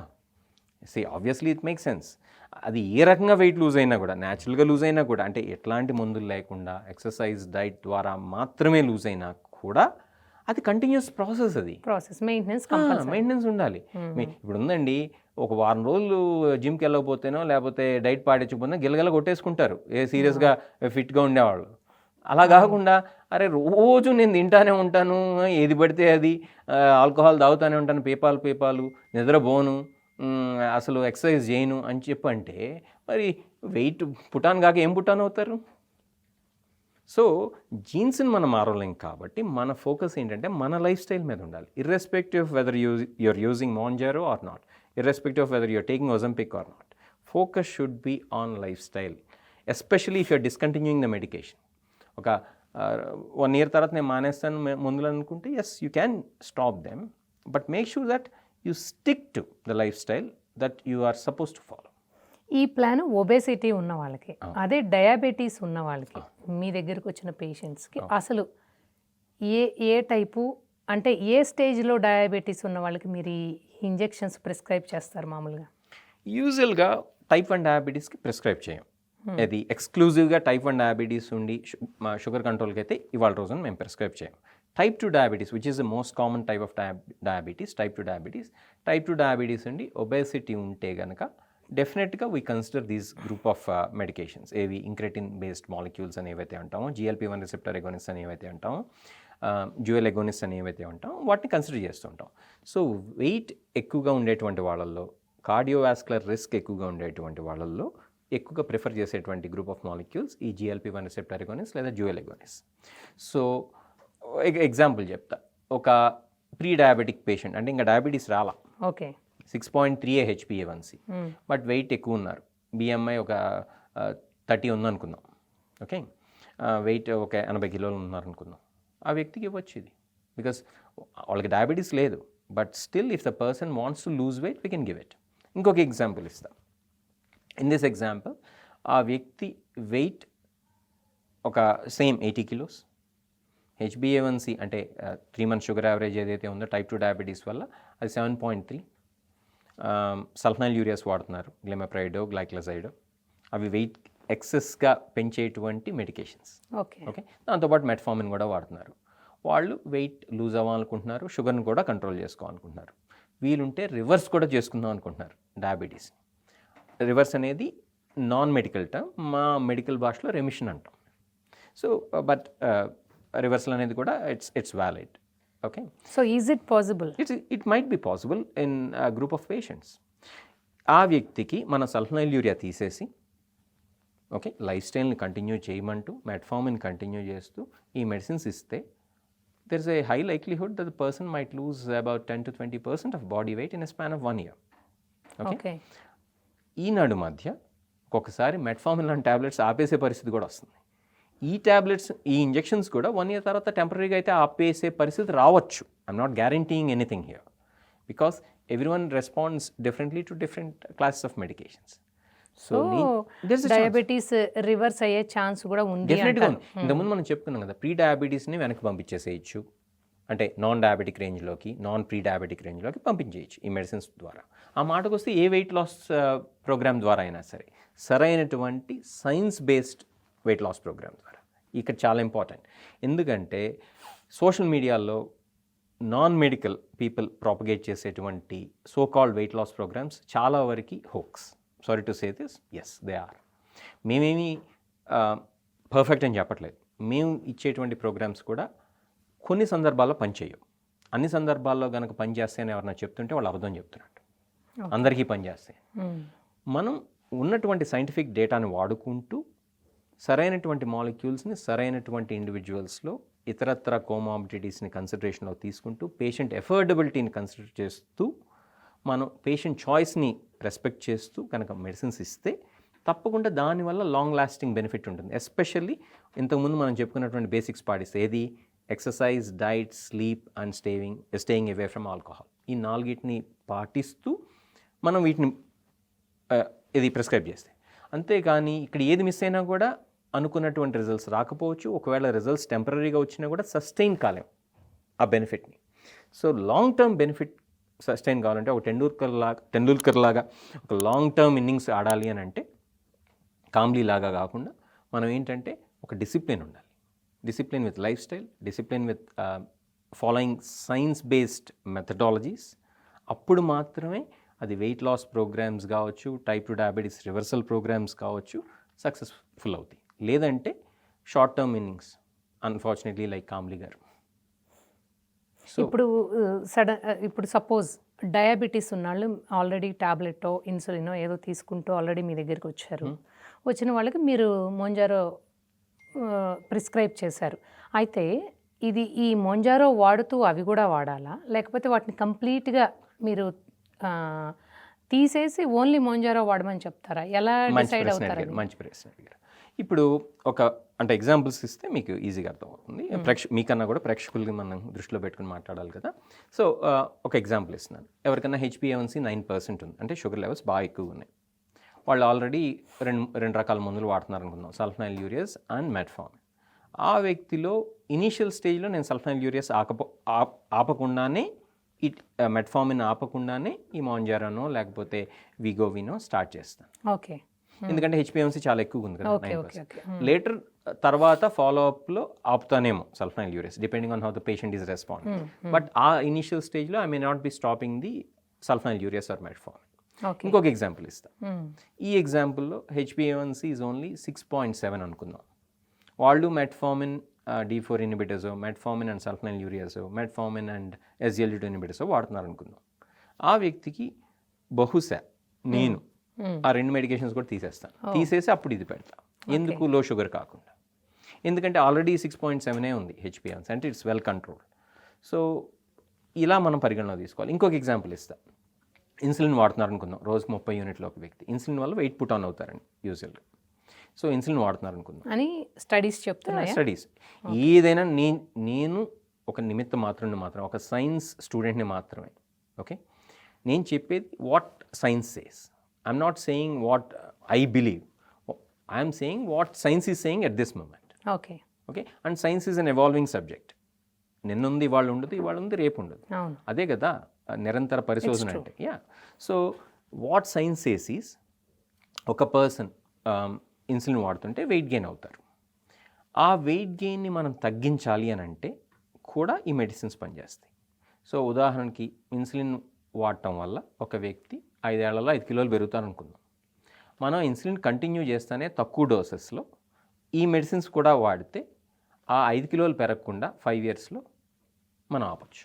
ఒక 1 కిలోనే పెరగచ్చు, లేదా అసలు పెరగకుండానే ఉండొచ్చు, కొంత వెయిట్ లాస్ కూడా అవ్వచ్చు, depending on the individual scenario. సరే, మీరు మోంజారో ప్రిస్క్రైబ్ చేశారు అంటే ఈ ఇంజెక్షన్ వాడుతున్నంత కాలం ఆ బ్లోటింగ్, ఆ సైడ్ ఎఫెక్ట్స్ ఉంటాయా కంటిన్యూస్గా? ఆ మెడిసిన్ వాడుతున్నంత అది కాలం? ఆన్సర్ చేయబోయే ముందు ఒక్కటి చెప్పాలనుకున్నాను. ఏదైనా సరే, ఏ మెడిసిన్ అయినా సరే, ఇప్పుడు ఈ ప్రోగ్రాంలో చెప్పేటువంటి మెడిసిన్స్ వాళ్ళ సొంతంగా దయచేసి వాడద్దు. They are not suppose to be used on their own. They are not over the counter medications, they are prescription medications. మీ ఎండోక్రైనాలజిస్ట్ లేదా మీ ఫిజిషియన్ ప్రిస్క్రైబ్ చేస్తే మాత్రమే ఈ మందులు వాడుకోవాలని చెప్పి సుస్పష్టంగా చెప్తున్నాను. అది ఫస్ట్. నెక్స్ట్, సైడ్ ఎఫెక్ట్స్ విషయానికి వచ్చినట్లయితే ఇంతకుముందు కామన్ సైడ్ ఎఫెక్ట్స్ చెప్పాం. కామన్ సైడ్ ఎఫెక్ట్స్ ఇనీషియల్ ఫేజ్లో అంటే ఫస్ట్ 1 or 2 వీక్స్ కొంచెం ఎక్కువగా ఉండొచ్చు. చాలామందికి 1 or 2 వీక్స్ తర్వాత తగ్గిపోతాయి, బాగా తగ్గిపోతాయి. అసలు టు ద ఎక్స్టెంట్ దట్ కొంతమందికి అసలు ఏమి ఉండవు. నేను ఇంత చెప్పి పంపించిన తర్వాత ఏది మీకు నాజియా ఉండొచ్చు, వామిటింగ్స్ రావచ్చు, లూజ్ మోషన్స్ అవ్వచ్చు, కాన్స్టిపేషన్ రావచ్చు, నన్ను తిట్టుకోవద్దండి, కొంచెం జాగ్రత్తగా ఒక 1 వీక్ బ్రేవ్గా ఉండండి, అవి తినద్దు ఇవి తినద్దు అని చెప్పి పంపించిన తర్వాత అంతా వచ్చి వాళ్ళు, సార్ మీరు చెప్పిన సైడ్ ఎఫెక్ట్స్ ఏమీ లేవు సార్ అంటారు. మంచిదే కదండి అంటాను. అలా కాకుండా కొంతమంది మాత్రం వచ్చి, సార్ సైడ్ ఎఫెక్ట్స్ బాగా కష్టంగా ఉంది సార్ అంట. అలా ఎక్కడో కొంతమంది మాత్రం డిస్కంటిన్యూ చేస్తూ ఉంటారు. మేము వాడలేము సార్ అంటారు. That's fine. ఇప్పుడు వాళ్ళు టాలరేట్ చేయింది మనం ఎవరు ఫోర్స్ చేయాలి. We have to individualise the treatment. Okay, వాళ్ళు వాడలేకపోతే దట్స్ ఫైన్, అది కాకపోతే వేరే ముందు. ఓకే, సో కొంతమందికి మాత్రం సైడ్ ఎఫెక్ట్స్ ఎంతో కొంత లాంగ్ స్టాండింగ్గా కూడా ఉంటాయి. మన ఇక్కడ గుర్తుంచుకోవాలి, మందు పనిచేస్తుందని అర్థం. కొంత సైడ్ ఎఫెక్ట్స్ ఉన్నాయంటే మందు పనిచేసి అసలు దాని మెకానిజం ఆఫ్ యాక్షన్ ఏంటి? సార్ అస్సలు ఆకలి వేయట్లేదండి అంటారు ఈ మందులు వాడతా. ఆ మందు చేయాల్సిన పనే అది, ఆకలి తగ్గించడం, సెటైటీ మీద పనిచేయడం. కానీ అలా ఏం తినకుండా ఉంటే న్యూట్రిషన్ ఫుల్ మనకి కంప్లీట్ న్యూట్రిషన్ బాడీకి అందదు కదా. ఒకటి చెప్పమంటారు అనుష గారు, మనకు తెలియకుండానే మనందరం తినాల్సిన దానికన్నా ఎక్కువ తినేస్తాం, ఇంక్లూడింగ్ మీ. మీ గురించి నేను కామెంట్ చేయలేను. Okay, we all tend to eat based on our of course అందరం అంతేలేండి. అంతా మనకి ఏంటంటే food is a easy way to satisfy our or to get happiness అనమాట. సో ఏ హంగర్ అయితే ఉందో ఆ హంగర్ వల్ల తినేది కొంచెమే. హెడోనిక్ హ్యాపీనెస్ అని చెప్పి ఉంటుంది. అంటే ఏంటంటే we tend to derive pleasure. ఒక చాక్లెట్ తింటేనో, ఒక ఐస్ క్రీమ్ తింటేనో, ఒక పేస్ట్రీ తింటేనో మనకు తెలియకుండా ఒక రకమైనటువంటి ఆనందం వస్తుంది. ఆ ఆనందం కోసం ఎక్కువ తింటాం మనం, more than for nutritional value. ఇవల్యూషన్లో కూడా మనం అలానే ఇది ఇవాల్వ్ అయ్యాం యాజ్ హ్యూమన్స్. ఓకే, సో ఆనందాన్ని పూర్తిగా దూరం చేసేటువంటి మందులు ఇవి. ఇది మీకు ఆ హ్యాపీనెస్ ఏదైతే ఉందో ఆ హ్యాపీనెస్ని సెటైటీ ముందే తెప్పించేసి పోనిచ్చేస్తుంది. సో మీకు తినాలని ఉండదు, ఆకలి తగ్గిపోద్ది. సో మీకు ఆకలి తగ్గిపోయిందంటే ఈ మందు పనిచేస్తుందని అర్థం. అలానే మీకు గ్యాస్ట్రిక్ ఫుల్నెస్ ఉందంటే కొంత మేరకి ఈ మందు సైడ్ ఎఫెక్ట్. అలా కాకుండా విపరీతంగా ఉందనుకోండి, that's not something that the person can tolerate. అప్పుడు ఆ ముందు ఆపేయాల్సి రావచ్చు. రేర్గా కొన్ని సైడ్ ఎఫెక్ట్స్ ఉన్నాయి. దే ఆర్ అసోసియేషన్స్, కొన్ని ఏమో కాజేషన్స్ కూడా. అసోసియేషన్ అంటే ఒక మందు వాడేటువంటి వాళ్ళల్లో కొన్ని రకాలైనటువంటి సైడ్ ఎఫెక్ట్స్ కనిపిస్తుంటే దాన్ని అసోసియేషన్ అంటాం. అలా కాకుండా మందు వల్లే ఒక పర్టిక్యులర్ కాంప్లికేషన్ వచ్చింది అని ప్రూవ్ చేస్తే, ఇది మందు వాడినటువంటి వాళ్ళకన్నా కూడా ఎక్కువగా కనిపిస్తే అప్పుడు దాన్ని కాజేషన్ అంటాం. ఈ మందు వల్ల వచ్చింది. అది ప్యాంక్రెటైటిస్ కావచ్చు. ఓకే, అట్లానే గ్యాస్ట్రోపెరిసిస్ అనేటువంటి ఒక సీరియస్ మెడికల్ కాంప్లికేషన్ ఉంది. అలానే ఎనస్థీషియా అప్పుడు ఈ మందులు తీసుకునేటువంటి వాళ్ళు కొంచెం జాగ్రత్తగా ఉండాలి, డాక్టర్లు జాగ్రత్తగా ఉండాలి వాళ్ళకన్నా కూడా. ఎందుకంటే ఎనస్థీషియా ఇచ్చిన తర్వాత వెనక రీగజిటేషన్ అది రాకుండా చూసుకోవాల్సి ఉంటుంది. ఓకే, ఇది డాక్టర్స్ తెలుసుకోవాల్సినటువంటి విషయం. అలానే రేర్గా ఆప్టిక్ నర్వ్కి సంబంధించినటువంటి ఒక కాంప్లికేషన్ ఈ సెమాగ్లూటైడ్ వాడేటువంటి వాళ్ళల్లో కొంతమందిలో రావచ్చు అని చెప్పి సైంటిఫిక్ స్టడీస్లో బయటపడింది. ఇలా అలానే మెడులరీ థైరాయిడ్ క్యాన్సర్ అని చెప్పి ఒక రకమైనటువంటి క్యాన్సర్ ఉంది. ఆ ఫ్యామిలీ హిస్టరీ ఉండేటువంటి వాళ్ళల్లో ఈ మందులు వాడకూడదు. మరి థైరాయిడ్ ఉన్న వాళ్ళు వాడుకోవచ్చు? రెగ్యులర్ థైరాయిడ్ పేషెంట్స్, హైపోథైరాయిడిజం ఉండేటువంటి వాళ్ళు వీళ్ళందరూ వాడుకోవచ్చు. ఇంకో మంచి ప్రశ్న అడిగారు యాక్చువల్గా. హైపోథైరాయిడిజం ఉండేటువంటి ఒక పేషెంట్, ఒక వ్యక్తి, హైపర్ కూడా వాడుకోవచ్చు. వస్తాను. హైపోథైరాయిడిజం ఉన్నటువంటి వ్యక్తి సుమారు 100 కిలోలు ఉన్నారు, వాళ్ళు వాడేటువంటి డోస్ 175 మైక్రోగ్రామ్స్ థైరాక్సిన్ అనుకుందాం, ఒక ఎగ్జాంపుల్ కింద. ఆ వ్యక్తికి మోంజారోనో లేకపోతే ఒజంపిక్కో వాడిన తర్వాత ఆ వ్యక్తి వెయిట్ 80 కిలోలు పడిపోయింది అనుకుందాం ఒక సంవత్సరం తర్వాత. ఈ మధ్య థైరాయిడ్ ట్యాబ్లెట్ డోస్ తగ్గించాల్సి రావచ్చు. I'm not saying it's a good thing or bad thing, but it is important to make sure that the thyroid blood tests are checked so that the appropriate thyroxine dosage is administered. So అదొకటి గుర్తుంచుకోవాలి, ఎందుకంటే wait basis మీద కొంతమేర కన్నా మనం thyroid tablet డోసేజ్ని determine చేస్తాం కాబట్టి.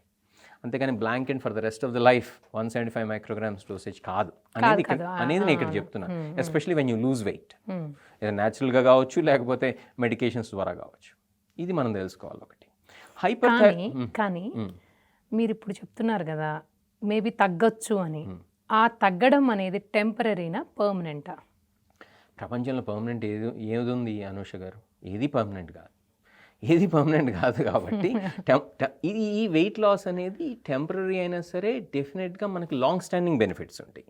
Wait loss might be temporary whilst you're on these medications. But having said that, the benefits of this temporary weight loss can last beyond the usage of this medication. ఇంతకుముందు మనం చెప్పుకున్నాం కదా, అంటే 2-3 years ఉంటాయి అనుకోవచ్చు, ఇంకా ఎక్కువ కూడా ఉండొచ్చు. ఈ 100 కిలోలు ఉండొచ్చు. అంటే ఇప్పుడు నేను గ్యారంటీడ్ చెప్పాను అనుకోండి, రేపు there is no guarantee. అంటే సైంటిఫిక్ స్టడీస్ ప్రకారం మనం ప్రాబబిలిటీ బట్టే వెళ్తామండి సైన్స్లో.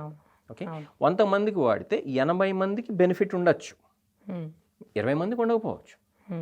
ఏ ఇంటర్వెన్షన్ లేకపోతే మెడికేషన్ పరంగా అసలు ఆ 80 మందికి కూడా బెనిఫిట్ లేకపోవచ్చు. సింపుల్గా ఒక్క మాట చెప్తాను. ఇప్పుడు నేను మీ దగ్గరికి వచ్చాను, నాకు మీరే అంత లావుగా లేరుగా మీకు ఇవ్వడానికి. డయాబెటీస్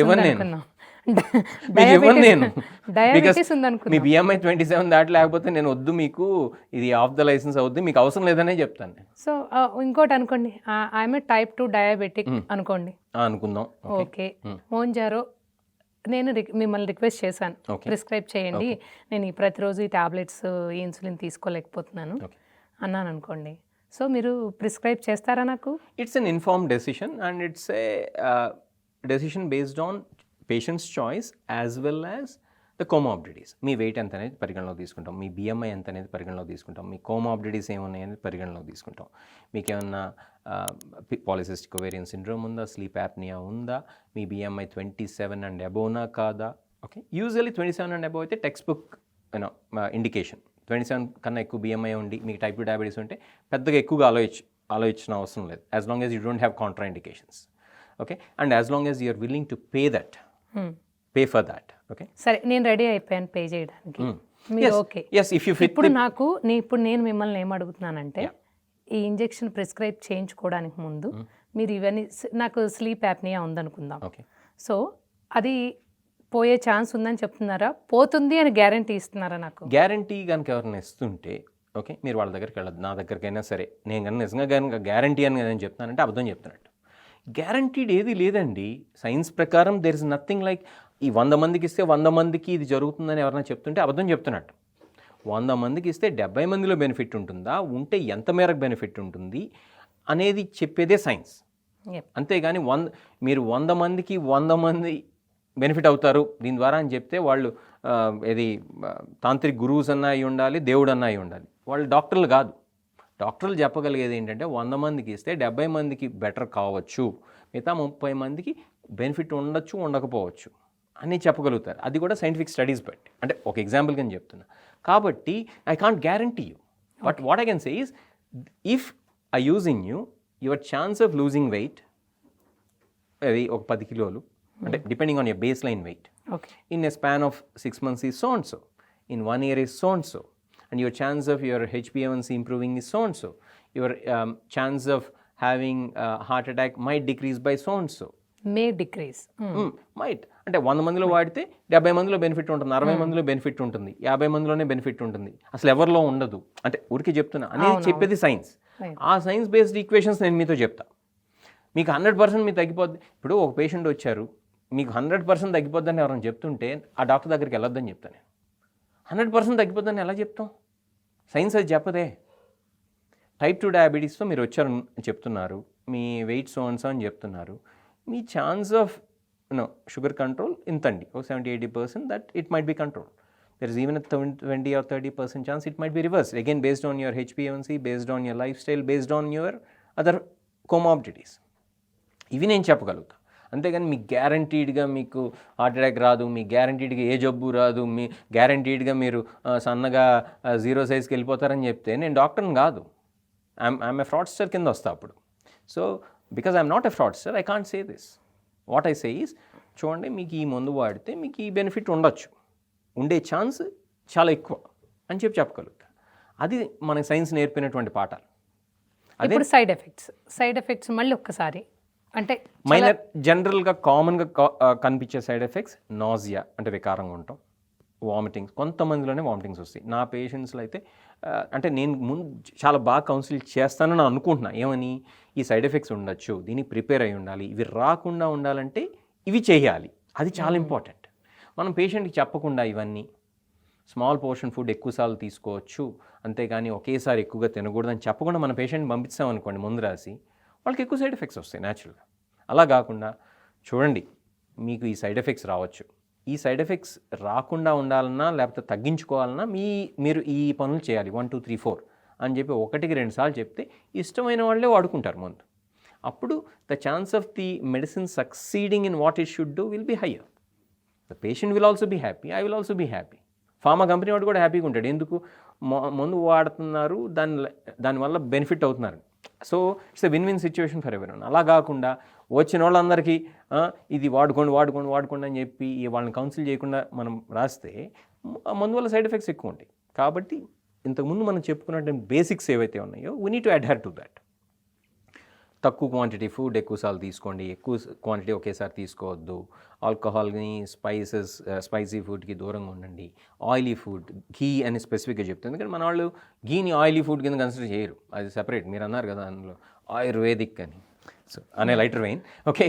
కాబట్టి ఘీ కూడా ఇది ఈ విషయంకి వచ్చేటప్పటికి ఫ్యాటీ ఫుడ్ కిందే వస్తుంది. ఫ్రైడ్ ఫుడ్స్ వద్దు, వేపుళ్ళు వద్దు, ఇవన్నీ చెప్పి పంపిస్తే ఏంటంటే సైడ్ ఎఫెక్ట్స్ వచ్చినా తక్కువగా వస్తాయి, మరీ ఎక్కువ మందికి రావు, ఎక్కువ సీరియస్గా రావు. కాబట్టి ఇవి బేసిక్గా చెప్తాం. ఇదివరకు వచ్చినటువంటి కొత్తలో ఈ మాలిక్యూల్స్ 20 ఏళ్ల క్రితం వచ్చినప్పుడు ఇంగ్లాండ్లో ప్రాక్టీస్ చేసేటప్పుడు if you have abdominal pain consider pancreatitis and consult your doctor అని రాసేవాళ్ళం. దేవుడి దయ వల్ల ఓకే ఇంతవరకు ప్యాంక్రెటైటిస్ కేసు అని నేను చూడాల ఈ మెడిసిన్స్ వల్ల, ఈ గ్రూప్ ఆఫ్ మెడికేషన్స్ వల్ల. Still it is associated with it, but it's a very rare side effect, okay, but a serious side effect. అది మా మనసులో పెట్టుకుంటాం డాక్టర్స్ కింద. ప్రతిదీ స్మాల్ ప్రింట్ అల్లా పేషెంట్ని చెప్తే వాళ్ళు భయపడి పారిపోతారు. అసలు పారాసెటమాల్ కూడా మీరు వేసుకోలేరు అలాగనే చెప్తే. మీరు పారాసెటమాల్ వల్ల మీకు పొట్టలో అల్సర్లు వస్తాయన్న సంగతి తెలియకపోవచ్చు మీకు కూడా, although you're such an educated person when it comes to medical matters. అలానే కిడ్నీ ప్రాబ్లమ్స్ రావచ్చని మీకు తెలియకపోవచ్చు. కానీ ఒక డాక్టర్గా ఈ సైడ్ ఎఫెక్ట్స్ అన్ని చెప్పకుండా మీరు మెడికేషన్ ప్రిస్క్రైబ్ చేయకూడదు కదా. అన్నీ చెప్పితే అంటే ప్రతి మెడికేషన్కి ఉన్నటువంటి ఇది స్మాల్ ప్రింట్లో ఉన్నటువంటి రేరెస్ట్ సైడ్ ఎఫెక్ట్ కూడా చెప్తే ఏ పేషెంట్ ఆ మందు వాడుకుంటానికి అసలు ముందుకు రాడు, భయపడతారు కూడా. అలా భయపెట్టకూడదు అనేది కూడా బేసిక్కే కదా. కామన్ సైడ్ ఎఫెక్ట్స్ ఏవైతే ఉన్నాయో అవి చెప్పాలి. రేర్ సైడ్ ఎఫెక్ట్స్ అయినా సీరియస్ సైడ్ ఎఫెక్ట్స్ అయితే చెప్పాలి. Got it. అంతేకాని రేర్గా ఉండే మైనర్ సైడ్ ఎఫెక్ట్స్ చెప్పకూడదు. అలానే పేషెంట్ ఎడ్యుకేషన్ అనేది ఎంత ఇంపార్టెంటో వాళ్ళని భయపెట్టకుండా ఉండటం అనేది కూడా అంతే ఇంపార్టెంట్. అది it's a balance, it's a fine balance. ఆ బ్యాలెన్స్ని అది ఇట్స్ అన్ ఆర్ట్ అంటారు. Medicine is an art, okay. So we need to learn it. We not get it right all the time, but we try to get it right all the time. నాకు మీరు ఇప్పుడు SR no answer మాత్రమే దేనికి? ఇప్పుడు నేను అడిగే క్వశ్చన్కి. Celebrity testimonial అయితే చెప్పదు. వద్దు టెస్టిమోనియల్ గురించి కాదు. ఇప్పుడు మీరు ఈ మోంజారో డ్రగ్కి వచ్చే సైడ్ ఎఫెక్ట్స్ ఆ డ్రగ్ వాడుతున్నంత కాలం ఉంటాయా ఉండవా? చాలామందిలో ఎంతో కొంత మేరకి ఉండొచ్చు, ఎంతో కొంత మేరకి.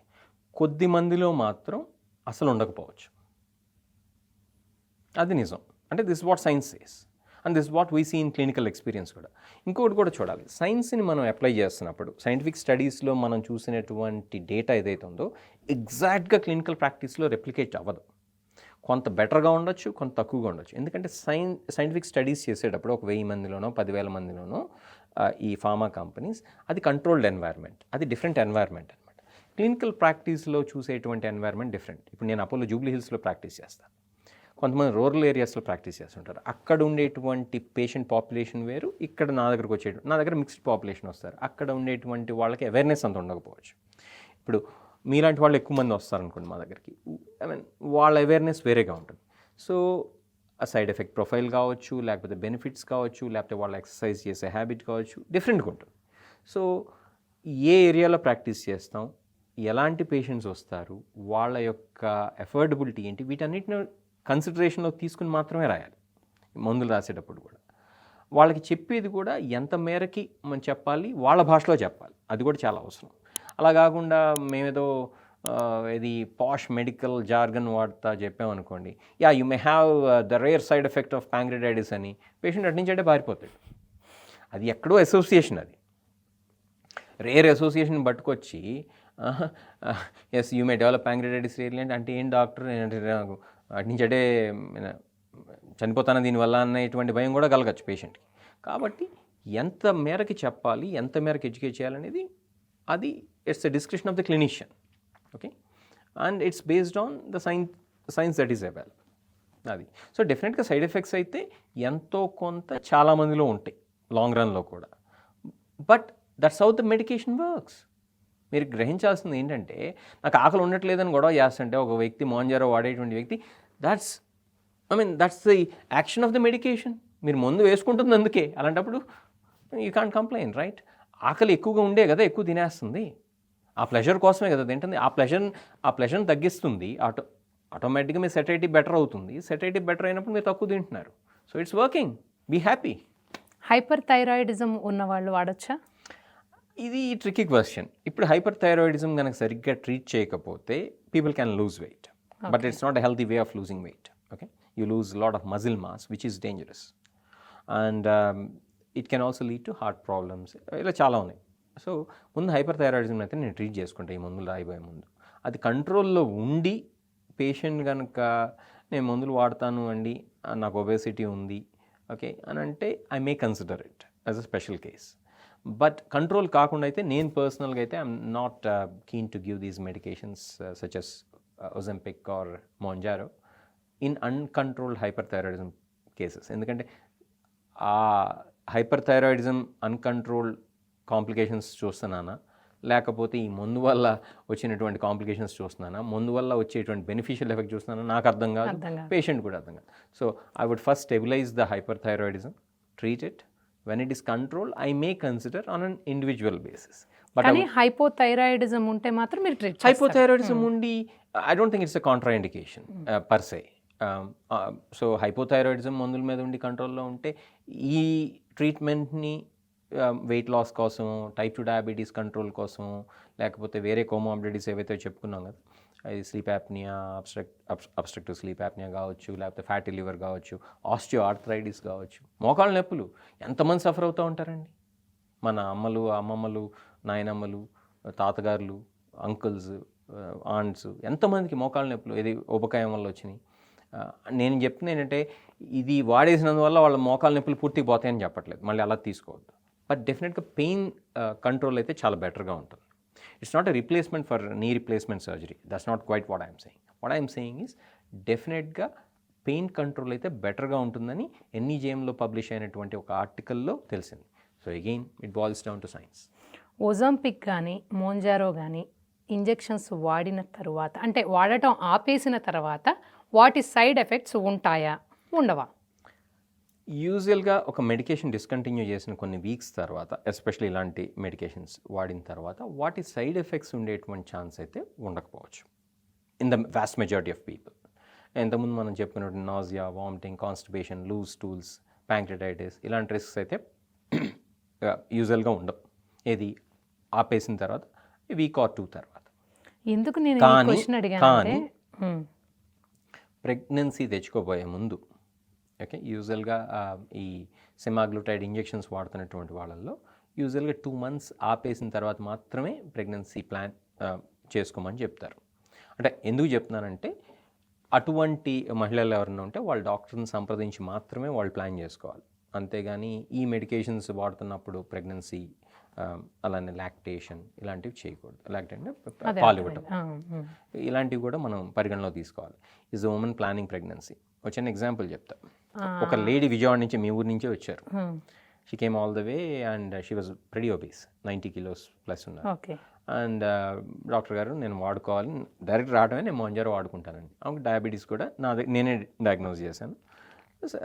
స్ట్రైట్ ఫార్వర్డ్ కేసు నేను క్లియర్గా చెప్పాను, అమ్మ ఇది వాడేటప్పుడు ఎట్టి పరిస్థితుల్లో ప్రెగ్నెన్సీ తెచ్చుకోకూడదు, మీరు ఓరల్ కాంట్రసెప్టివ్ పిల్ కానీ లేకపోతే హస్బెండ్ బ్యారియర్ మెథడ్ కండమ్స్ కానీ వాడుకోవాలి. వెళ్ళారు, 1 monthకి వచ్చారు. She lost good amount of weight, 5 kilos ఎంతో తగ్గారు 1 monthలోనే. She was pretty happy about it. So చాలా థ్యాంక్స్ అండి అన్నారు. జాగ్రత్త అమ్మ, మళ్ళీ నేను అది డాక్యుమెంట్ చేశాను కూడా, అది కేషీట్లో చెప్పా కూడా, మీరు ఎట్టి పరిస్థితుల్లో ప్రెగ్నెన్సీ మాత్రం తెచ్చుకోకూడదని. Okay. And I suggested the husband to use contraception. ఒక 1 week తర్వాత పరిగెత్తుకుంటూ వచ్చారు మళ్ళీ. ఏంటండి అన్న అంటే, మెన్సెస్ రాలేదండి అన్న 2 weeks తర్వాత. ఓకే. సో 6 weeks నుంచి రావట్లేదు అంటే, షీ సెడ్ ఐఎమ్ ప్రెగ్నెంట్. వెళ్ళి టెస్ట్ చేయించాం, షీఈస్ ప్రెగ్నెంట్. ఓకే. ఆమె చెప్పలేదు, we found that she's pregnant. And gynaecologist refer చేసాం, కౌన్సిల్ చేసాం. ఇది ఈ మెడిసిన్స్ వల్ల ఎలాంటి కాంప్లికేషన్స్ ఉంటాయో ఫీటస్ మీద కానీ మీ మీద. ఇక్కడ 2 ప్రాబ్లమ్స్ ఉన్నాయి. మెడిసిన్ వాడేటప్పుడు ఆ మెడిసిన్ సైడ్ ఎఫెక్ట్స్ ఏంటి, ఇది ఫీటస్ మీద కానీ ప్రెగ్నెన్సీ మీద కానీ. రెండోది గుర్తుంచుకోండి, షుగర్ కూడా కంట్రోల్ కూడా బాగాలేదు డయాగ్నోజ్ అయినప్పుడు. ఓకే. సో దానివల్ల వచ్చేటువంటి కాంప్లికేషన్స్ అండి. ఈ రెండింటిని డీటెయిల్గా ఎక్స్ప్లెయిన్ చేస్తాం. ప్రోస్ అండ్ కాన్స్ చెప్పాం. మెడికల్ టర్మినేషన్ చేసుకుంటే ఏంటి ప్రోస్ అండ్ కాన్స్ గైనకాలజిస్ట్ చెప్పారు, నేను కూడా చెప్పాను. And she chose to continue the pregnancy. And she is now currently doing extremely well on small dose of insulin. Obviously, medication immediately ఆపేసాం. She is doing extremely well. But it's too early to comment. తర్వాత ఎలా ఉంటుంది baby పుట్టిన తర్వాత కానీ మనకు తెలియదు. Okay. So ఇలాంటివి ఏంటంటే, మేము ఎంత జాగ్రత్తగా ఉన్నా కూడా ఒక్కొక్కసారి ఏంటంటే వాళ్ళు జాగ్రత్తగా ఉండకపోవడం వల్ల కావచ్చు, లేకపోతే ఎక్కడో మిస్టేక్ జరగడం వల్ల కావచ్చు, జరగచ్చు. కాబట్టి ఇలాంటివి వాడేటప్పుడు ఏంటంటే చాలా జాగ్రత్తగా పరిగణలో తీసుకోవాలి. పాలిసిస్టిక్ ఓవేరియన్ సిండ్రోమ్ ఉంది కదా అని ఒక లేడీ వచ్చారనుకోండి మన దగ్గరికి, అంటే లవ్ తగ్గాలని చెప్పి, వాళ్ళకి మనం కనుక వెయిట్ రిడక్షన్ కోసం ఈ మెడిసిన్స్ రాసామనుకోండి, వాళ్ళు మెన్స్ట్రువల్ సైకిల్ రెగ్యులర్ అయిపోయి ఫర్టిలిటీ నార్మల్ అయిపోయి వాళ్ళు కనుక కన్సీవ్ అయ్యారనుకోండి ప్రాబ్లం కావచ్చు. So you need to ask them to use some other method along with it, be it oral contraceptive pill gaani. So we need to take all these into consideration. Blind ga blanket is very important. Female ఎవరైనా ఈ ఓజోంపిక్ కానీ Mounjaro వాడితే డెఫినెట్గా contraceptive వాడాలి. if they're in the reproductive age group. Okay. Contraception వాళ్ళు కానీ at least partner కానీ ఏదోటి we need to be very careful about it. So ఇలాంటి బేసిక్ ప్రిన్సిపల్స్ అయితే మాత్రం మర్చిపోకూడదు. అవును, ఈ మధ్య కాలంలో పిల్లల్లో కూడా డయాబెటీస్ డయాగ్నోసిస్ అవుతుంది కదా, వాళ్ళకు కూడా ఈ ఇంజెక్షన్స్ ప్రిస్క్రైబ్ చేస్తారా? నేనైతే చిల్డ్రన్ అండర్ ఏజ్ 18 అయితే నేను ప్రిస్క్రైబ్ చేయను. As they are not licensed either as far as I know. So I think I would only restrict myself to adults. But in the future, yes, there are some studies which are showing that they are helpful even in pediatric population. అంటే చిన్నపిల్లల్లో కూడా ఈ మందులు ఉపయోగపడతాయి, especially wait loss కోసం అని చెప్పి. ఎందుకంటే మీరు అందుకే రైట్ పాయింటే, చాలామంది చిన్నపిల్లల్లోనే type 2 డయాబెటీస్ చూస్తున్నాం. చిన్నపిల్లల్లో యూజువల్గా వచ్చే డయాబెటీస్ type 1 డయాబెటీస్. కానీ దురదృష్టవశాత్తు ఊబకాయం వల్ల కావచ్చు, రేర్గా జెనెటిక్ కాజెస్ వల్ల కూడా కావచ్చు, బట్ మెయిన్గా లైఫ్ స్టైల్ వల్ల. మొబైల్ ఫోన్స్, ఏం గేమ్ ఆడతామంటే మొన్న ఏదో ఫోన్లో ఆడే గేమ్ చెప్పాడు కుర్రాడు, హీస్ హార్డ్లీ 14 or 15 years. ఏం ఆడుకుంటావా ఆ రోజన్నా, ఒబేసిటీతో తీసుకొచ్చారు పేరెంట్స్.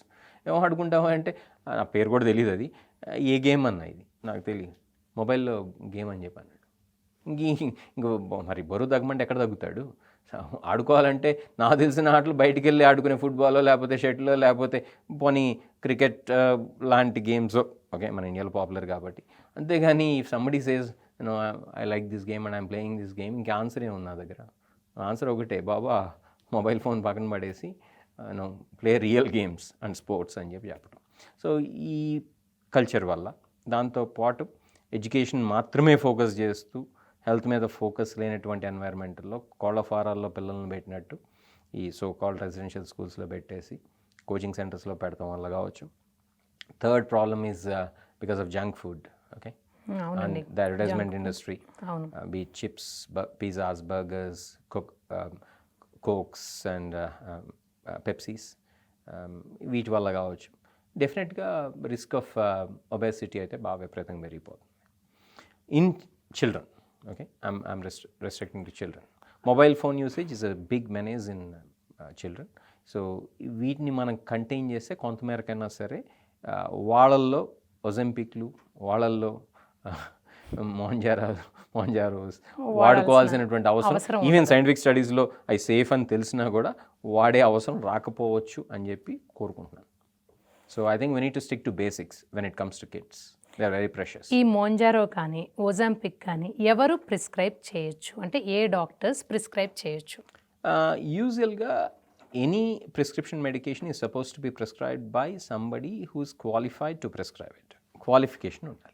క్వాలిఫికేషన్ ఇండియాలో నాకు తెలిసి MBBS degree is a licence to prescribe. But MBBS ఉన్నంత మాత్రానో, లేకపోతే ఎండి ఉన్నంత మాత్రానో, లేకపోతే డిఎం ఉన్నంత మాత్రానో గుడ్డిగా ఆ మందు గురించి సరైనటువంటి అవగాహన లేకుండా ప్రిస్క్రైబ్ చేయటం అనేది తప్పు. అది మోంజారో కావచ్చు, ఇంకో మందు కావచ్చు, రొమటాలజీకో లేకపోతే ఆంకాలజీకి వాడే రేర్ క్యాన్సర్ సంబంధించినటువంటి మందో, లేకపోతే ఈ యాంటీ ఇన్ఫ్లమేటరీ డిసీజెస్కి వాడేటువంటి మందో ఉందనుకో, అది నేను యూకే సిసిటీ ఎండోక్రినాలజీ డిగ్రీ ఉంది కదా అని నేను ప్రిస్క్రైబ్ చేస్తే తప్పు అవుద్ది. ఎందుకంటే నాకు ఆ మందు మీద సరైనటువంటి అవగాహన ఉండదు. అట్లానే ఈ మందులు కూడా, ఈ మందుల గురించి సరైనటువంటి అవగాహన ఉండాలి. డిసీజ్ ప్రాసెస్ మీద సరైనటువంటి అవగాహన ఉండాలి. కేవలం క్వాలిఫికేషన్ ఉంటే సరిపోదు. That's what I'm saying. నేను ఎలా అయితే ఆంకాలజీకి సంబంధించినటువంటి మందులు ఒక క్యాన్సర్ పేషెంట్ని ప్రిస్క్రైబ్ చేయటం not appropriate being an endocrinologist, అలానే ఒక ఆంకాలజిస్టు లేకపోతే వాళ్ళు ప్రిస్క్రైబ్ చేయరు. ఎందుకంటే they know their limitations. Okay, కాబట్టి ఏ డిసీజ్ మీద సరైనటువంటి అవగాహన ఉండాలి. 2, మందు దాని యొక్క సైడ్ ఎఫెక్ట్స్ మీద అవగాహన ఉండాలి, దాని బెనిఫిట్స్ మీద అవగాహన ఉండాలి. అప్పుడు మాత్రమే ఎంబీబీఎస్ డిగ్రీ ఉన్నా, ఎండి డిగ్రీ ఉన్నా, డిఎం డిగ్రీ ఉన్నా, సిసిటీ డిగ్రీ ఉన్నా, లేకపోతే అమెరికన్ బోర్డ్ డిగ్రీ ఉన్నా కూడా సేఫ్గా ప్రిస్క్రైబ్ చేయొచ్చు. ఎందుకంటే patient safety comes first. Okay, అది in general basic principle. America పోయినా అంతే, ఆస్ట్రేలియా పోయినా అంతే, న్యూజిలాండ్ పోయినా అంతే, యూకే పోయినా అంతే, ఇండియాలో అయినా అంతే, కెనడాలో అయినా అంతే. ఇవి basic rules of the game. అసలు ఇండియన్ మెడికల్ గైడ్లైన్స్ ఏం చెప్తుంది? ఇండియన్ మెడికల్ గైడ్లైన్స్ ఇలా స్పెసిఫిక్గా మోంజారో ఎవరెవరు ప్రిస్క్రైబ్ చేయొచ్చు అని చెప్పదు. అలానే ఈ పర్టికులర్ ఇది మోంజారో ఎవరు ప్రిస్క్రైబ్ చేయదు కూడా చెప్పదు, చేయకూడదో కూడా చెప్పదు. అది చెప్పేది ఏంటంటే, are you qualified enough, are you trained enough, are you competent enough. ఆ మాటకు వస్తే ఏదైనా సరే చెప్పేది అంతే. Are you competent enough, are you qualified enough. Qualification అంటే డిగ్రీ ఉందా లేదా, బేసిక్ డిగ్రీ అంటే ఎంబీబీఎస్. దాని తర్వాత కావాల్సింది ఏంటి, ఆర్ యూ కాంపిటెంట్ ఎనఫ్. ఆ మందు గురించి సరైనటువంటి అవగాహన లేకుండా, ఆ డిసీజ్ ప్రాసెస్ మీద సరైనటువంటి అవగాహన లేకుండా డిగ్రీ ఉన్నా కూడా ప్రిస్క్రైబ్ చేయకూడదు. Degree is only a qualification. దాని తర్వాత మనకు కావాల్సింది ఏంటి, కాంపిటెన్సీ. ఇంతకుముందు చెప్పే కదండి, I won't be comfortable prescribing an oncology medication, anti cancer medication for a cancer patient. అది థైరాయిడ్ క్యాన్సర్కి అయినా కూడా, although it is my domain, I would seek the help of my medical oncology colleagues if it really comes to that, if it is a rare scenario. Alantiది the same thing applies to this as well. If somebody is competent, even MBBS doctor, just with the MBBS degree is good enough to prescribe it. But DM degree ఉన్న వాళ్ళకి సరైనటు అంటే ఈ స్పెషాలిటీలో లేదనుకోండి, and if they are not comfortable or confident or competent about the disease process and about the medication, I don't think they should be prescribing it. So I think we should see in that context competencies ఏంటి, వాళ్ళ qualifications ఏంటి, ఈ 2 fulfil అయితేనే anyone should be prescribing any medication or giving any treatment for that matter. ఇప్పుడు MBBS ఉంది, MBBS ఉన్నప్పుడు పాత రోజుల్లో అపెండిక్స్ సర్జరీ దగ్గర నుంచి అన్ని సర్జరీస్ చేసేవాళ్ళు. ఈవెన్ ఇప్పుడు రూరల్ బ్యాక్గ్రౌండ్కి వెళ్తే ఎంబీబీఎస్ వాళ్ళు అన్నీ చేస్తారు. సిజేరియన్ సెక్షన్ కూడా చేయొచ్చు కొన్ని ఏరియాస్లో, ఇప్పుడు ఎక్కడ లేనటువంటి రూరల్ ఏరియాస్లో, if they are competent in it. But నేను సిజేరియన్ సెక్షన్ చేస్తానంటే అది ఎవరు డిసైడ్ చేస్తారు? మీరు అది ఎవరు డిసైడ్ చేస్తారంటే, నా యొక్క క్వాలిఫికేషన్స్ ఏంటి, నా కాంపిటెన్సీస్ ఏంటి. నా కాంపిటెన్సీ లేదు ఇప్పుడు, నేను సిజేరియన్ సెక్షన్ చేయలేను. Because I'm not competent, I'm not trained in it. Okay. So I don't think I should be doing a cesarean section. Simple. Same applies to prescribing a medication. If a gynecologist, for example, who is very good in her field, is competent enough to deal with, the most complicated of the complications pertaining to delivery, if she does not know the basics of obesity, if she or he does not know the basics of Mounjaro or Ozempic or any medication for that matter, which is an anti-obesity medication, they should not be prescribing it if they're not comfortable and if they're not competent. Simple. So ఏదైనా సరే మందు అనేది, disease అనేది దాని మీద అవగాహన ఉండాలి. Degree ఒకటే కాదు, ఇది కూడా చాలా ఇంపార్టెంట్ అనేది ఇక్కడ పాయింట్. రవిశంకర్ గారు చెప్పండి, ఇప్పుడు ఓజాంపిక్ కానివ్వండి, మోంజారో కానీ మీరు స్టార్ట్ చేశారు. You always start with lower dose అని ఆల్రెడీ చెప్పారు. లోయెస్ట్ డోస్ స్టార్ట్ చేస్తామని చెప్పారు. మీరు స్టార్ట్ చేసిన తర్వాత వాళ్ళు టాలరేట్ చేయలేదని మీకు ఎప్పుడు తెలుస్తుంది? రైట్, గుడ్ క్వశ్చన్ అండి. ఏ టైంలో పెంచుతారు మీరు? స్టార్టింగ్ డోస్తో స్టార్ట్ చేస్తాం. అది సెమాగ్లూటైడ్ ఓరల్ ట్యాబ్లెట్ కావచ్చు, లేకపోతే మోంజారో కావచ్చు, లేకపోతే లాంచ్ కాబోయేటువంటి మెడికేషన్ ఏదైతే ఉందో ఓజెంపిక్ లేకపోతే వీగోవియో. ఓకే, సో లోయెస్ట్ డోస్తో స్టార్ట్ చేస్తాం. అక్కడి నుంచి టైట్రేట్ చేసుకుంటూ పోతాం. యూజువల్గా అంటే మంత్లీ టైట్రేషన్స్ చెప్తాయి companies. Okay, in general next డోస్కి వెళ్ళొచ్చు. ఆ తర్వాత మనం ఏ టాలరేటెడ్ డోస్ అయితే ఉందో అక్కడ దాకానే వెళ్తాం. ఒకవేళ మనం స్టెప్ అప్ వెళ్ళిపోయి, ఫర్ ఎగ్జాంపుల్ మోంజారోతోని 2.5తో స్టార్ట్ చేసాం, తర్వాత ఇది వీక్లీ, 1 month తర్వాత 5 వీక్లీకి వెళ్ళిపోయాం, 5 టాలరేట్ చేయట్లేదు అనుకోండి, then what we'd say is step back to 2.5. So step back approach helps. అప్పుడు 2.5తో సైడ్ ఎఫెక్ట్స్ రాకుండా ఉండొచ్చు, ఉన్నా కూడా టాలరబుల్ సైడ్ ఎఫెక్ట్స్ ఉండొచ్చు. So we need to remember that basic principle. ఇది 2.5, 5, 7.5 ఒకేసారి ఓవర్ అంబిషియస్గా హై డోస్ కనుక స్టార్ట్ చేస్తాం అనుకోండి, లేదా తొందరగా ఎస్కలేట్ చేసుకుంటూ పోయాం అనుకోండి, కంపెనీ వాళ్ళు చెప్పేది 4 weeksకి ఒకసారి పెంచుకోమని.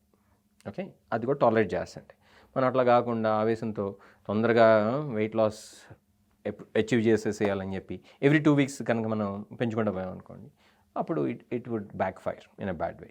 So what I suggest is go slow, study, use common sense, if required fall back on the previous dose and that works wonders. ఒకవేళ మీకు పడట్లేదనో సైడ్ ఎఫెక్ట్స్ లేకపోతే కన్సర్న్స్ ఉంటే ఇమీడియట్గా డాక్టర్ని కన్సల్ట్ చేయమని చెప్తారు. Absolutely. అలాగే Ozempic or Mounjaro injections physical activity అంటే వర్కౌట్స్కి డైట్కి సబ్స్టిట్యూట్ అనుకోవచ్చా? They are never a substitute for exercise, diet, good sleep and staying away from alcohol. Okay, ఎందుకంటే they are only part of the package. Okay, a part of the package that would help us treat obesity. అంతేకాని they are not a substitute for a proper lifestyle. Lifestyle which is healthy should go hand in hand along with these medications. అంతేకాని they are never a replacement for a healthy lifestyle. Both in tandem can help the person achieve the outcomes that the person wants to achieve. కలిసి వాడితేనే ఇది healthy life స్టైల్తో పాటు మనకు సరైనటువంటి outcomes వస్తాయి. అలా కాకుండా ఒక ఎగ్జాంపుల్ చెప్తా. స్ట్రోక్ వచ్చేసింది ఒక పేషెంట్కి, బ్రెయిన్ స్ట్రోక్, దానివల్ల పారాలసిస్ వచ్చింది, ఎక్సర్సైజ్ చేయలేరు, డైట్ కొంతమేరకు చేస్తారు, వ్యక్తి బరువు 100 kilos, పాపం మూవ్ కావడానికే ఇబ్బంది పడుతున్నారు. అలాంటి వ్యక్తికి దీస్ డూ వండర్స్ యాక్చువల్లీ. అలా కాకుండా ఒక యంగ్స్టర్ ఉన్నారు, 36 years, type 2 డయాబెటీస్ వచ్చేసింది, ఫ్యాటీ లివర్ ఉంది, స్లీప్ యాప్నియా ఉంది చిన్న వయసులోనే, నేను అసలు లైఫ్ స్టైలే పాటించను, ఈ మందులు మాత్రమే వాడతానంటే కాదు, ఈ మందులు వాడాలి, దాంతోపాటు లైఫ్ స్టైల్ కూడా సరిగ్గా లీడ్ చేయాలి, exercise, diet control and sleep. అంతేగాని they are not a substitute completely for a healthy lifestyle. అది నేను చెప్పొచ్చు. ఇప్పుడు డయాబెటీస్ ఉన్న పేషెంట్స్ ఎవరైనా మోంజారో ఇంజెక్షన్ స్టార్ట్ చేసి కొన్ని రోజులు లేకపోతే 1 సంవత్సరం 2 సంవత్సరాలు వాడిన తర్వాత వాళ్ళు మళ్ళీ ప్రీవియస్ డయాబెటీస్ మెడికేషన్కి మారిపోవచ్చా?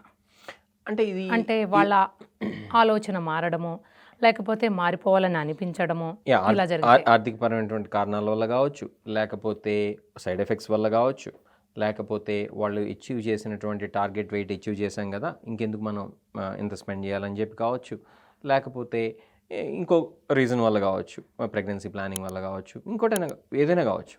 ఎస్, డెఫినెట్గా మారచ్చు. అంతేగాని ఈ మెడికేషన్స్ లైఫ్ లాంగ్ వాడాల్సి ఉంటుంది డెఫినెట్గానే రూల్ లేదు.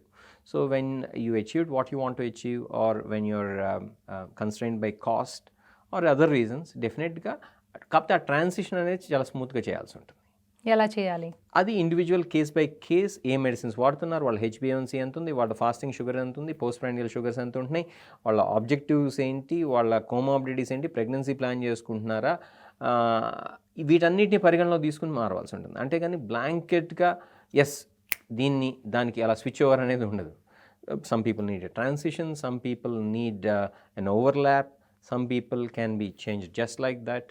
అది కేస్ బై కేస్ మనం తీసుకోవాల్సి ఉంటుంది. సో ఇన్ జనరల్ అయితే డెఫినెట్గా మనం వీటిని ఇంటర్మీడియట్గా కూడా వాడుకోవచ్చు అనేటువంటి థియరీ ఉంది. అంటే ఒక సంవత్సరం వాడుకుంటాం, వెయిట్ లాస్ ఒక 10 కిలోలు 20 కిలోలు తగ్గుతారు, తర్వాత మళ్ళీ ఒక సంవత్సరం వితౌట్ మెడికేషన్స్, మళ్ళీ రీస్టార్ట్ చేయొచ్చు కొంత పీరియడ్, ఒక 3 months 4 months వాడుకుంటారు, మళ్ళీ ఒక 1 year గ్యాప్ ఇస్తారు, మళ్ళీ ఒక 3 months వాడచ్చు అనేటువంటి ఒక థియరీ కూడా ఉంది. సో అలా ఇంటర్మీడియట్గా వాడటం వల్ల కాస్ట్ అనేది తక్కువగా ఉంటుంది, 2 ఆ వెయిట్ లాస్ అనేది కంటిన్యూస్గా సస్టైన్ అవుతాం అనేది సాధ్యపడుతుంది, 3వది ఇంతకుముందు మనం చెప్పుకున్నటువంటి కోమార్బిడిటీస్ ఏవైతే ఉన్నాయో, అంటే heart attack risk, cholesterol, blood pressure, వీటన్నిటిని వెయిట్తో పాటు వీటన్నిటిని కూడా డయాబెటీస్, వీటన్నిటిని కూడా మనం కంటైన్ చేసుకునేటువంటి అవకాశం ఉంది. కాబట్టి ఇలా ఇంటర్మీడియట్గా కూడా వాడుకోవచ్చు అనేటువంటి విధానం కూడా ఇప్పుడు ప్రాచుర్యంలో ఉంది. అవును, ఈ ఇంజెక్షన్స్ బ్లాక్ మార్కెట్లో కూడా బాగా దొరుకుతున్నాయంట చాలామంది. అసలు వైట్ మార్కెట్లోనే తక్కువ కాస్ట్ కొన్నప్పుడు బ్లాక్ మార్కెట్లో ఇప్పుడు వాడుకోవాల్సినటువంటి అవసరం అయితే లేదు. ఇదివరకు రోజుల్లో కొంతమంది అలా తెచ్చుకునేవాళ్ళు, ఇది ప్రిస్క్రిప్షన్స్ ద్వారా, కొంతమంది మీరు అన్నట్టు గ్రే మార్కెట్లో కూడా కొంతమంది తెచ్చుకున్నటువంటి ఇన్స్టెన్సెస్ ఉండొచ్చు. బట్ హ్యావింగ్ సెడ్ దట్ ఇప్పుడు అవసరం లేదు, ఎందుకంటే అఫీషియల్గానే మాంజారో ఉంది మార్కెట్లో, ఇది ఫర్ వెరీ రీజనబుల్ ప్రైస్ 14,000 మనకి. గల్ఫ్లో ఎక్కడో 30,000 అనుకోండి, అక్కడి నుంచి 30,000 కింద తెప్పించుకోవాలి, ఇక్కడ 14,000 ఉంటే. అలానే అబ్రాడ్లో యూఎస్ నుంచి తెప్పించుకున్నారు అనుకోండి 1.4 lakhs అదే డోస్. సో అవసరం లేదు. అలానే వేరే మెడికేషన్స్ మనం చూసుకున్నట్లయితే ఓజెంపిక్ కూడా I think it's going to be launched with the trade name Wegovy. అది కూడా కాంపిటేటివ్ ప్రైసే పెడతారని ఆశిస్తున్నాం. కాబట్టి మనం విదేశాల నుంచి తెచ్చుకోవాల్సినటువంటి అవసరం ఉండకపోవచ్చు. ఈ గ్రే మార్కెట్ అనేది పూర్తిగా పోతుందని చెప్పి అనుకుంటున్నాను నేను, ఇది ఈ మెడికేషన్ సంబంధించి. ఇంకొక ముఖ్యమైన, కానీ అలా మార్కెట్లో కొన్న వాళ్ళు వాళ్ళంతటా వాళ్ళు, అంటే తెలిసిన వాళ్ళతో ఇంజెక్షన్ చేయడం, అంటే it's not a rocket science. Insulin injections యూజువల్గా ఫ్యామిలీ మెంబర్స్ ఇచ్చేస్తుంటారు, ఎందుకు ఎవరికి వాళ్ళు చేసుకుంటారు, ఎవరికి వాళ్ళు చేసుకుంటారు. కాబట్టి దాన్ని కూడా ఇండియాలో కొంతమంది వాళ్ళంతటా వాళ్ళు చేసుకుంటున్నారు. సో వాళ్ళకి మీరు ఇచ్చే సలహా ఏంటి? ఒకటండి, సెల్ఫ్ మెడికేషన్ అనేది మంచిది కాదు. ఎందుకు కాదంటే, ఇప్పుడు ఒక డాక్టర్ ప్రిస్క్రైబ్ చేసేటప్పుడే ఎన్ని జాగ్రత్తలు తీసుకోవాలో మాట్లాడుకున్నాం. క్వాలిఫికేషన్ ఒక్కటి సరిపోదు, competency in prescribing a medication and confidence కూడా ఉండాలి. ఆ డిసీజ్ ప్రాసెస్ మీద, ఈ మెడికేషన్ మీద సరైనటువంటి అవగాహన ఉండాలి. ఒక డాక్టర్ విషయంలోనే ఇన్ని జాగ్రత్తలు మనం మాట్లాడుకుంటున్నప్పుడు పేషెంట్ సెల్ఫ్గా మెడికేట్ చేసుకుంటాం అనేది ఎంతవరకు సబబు?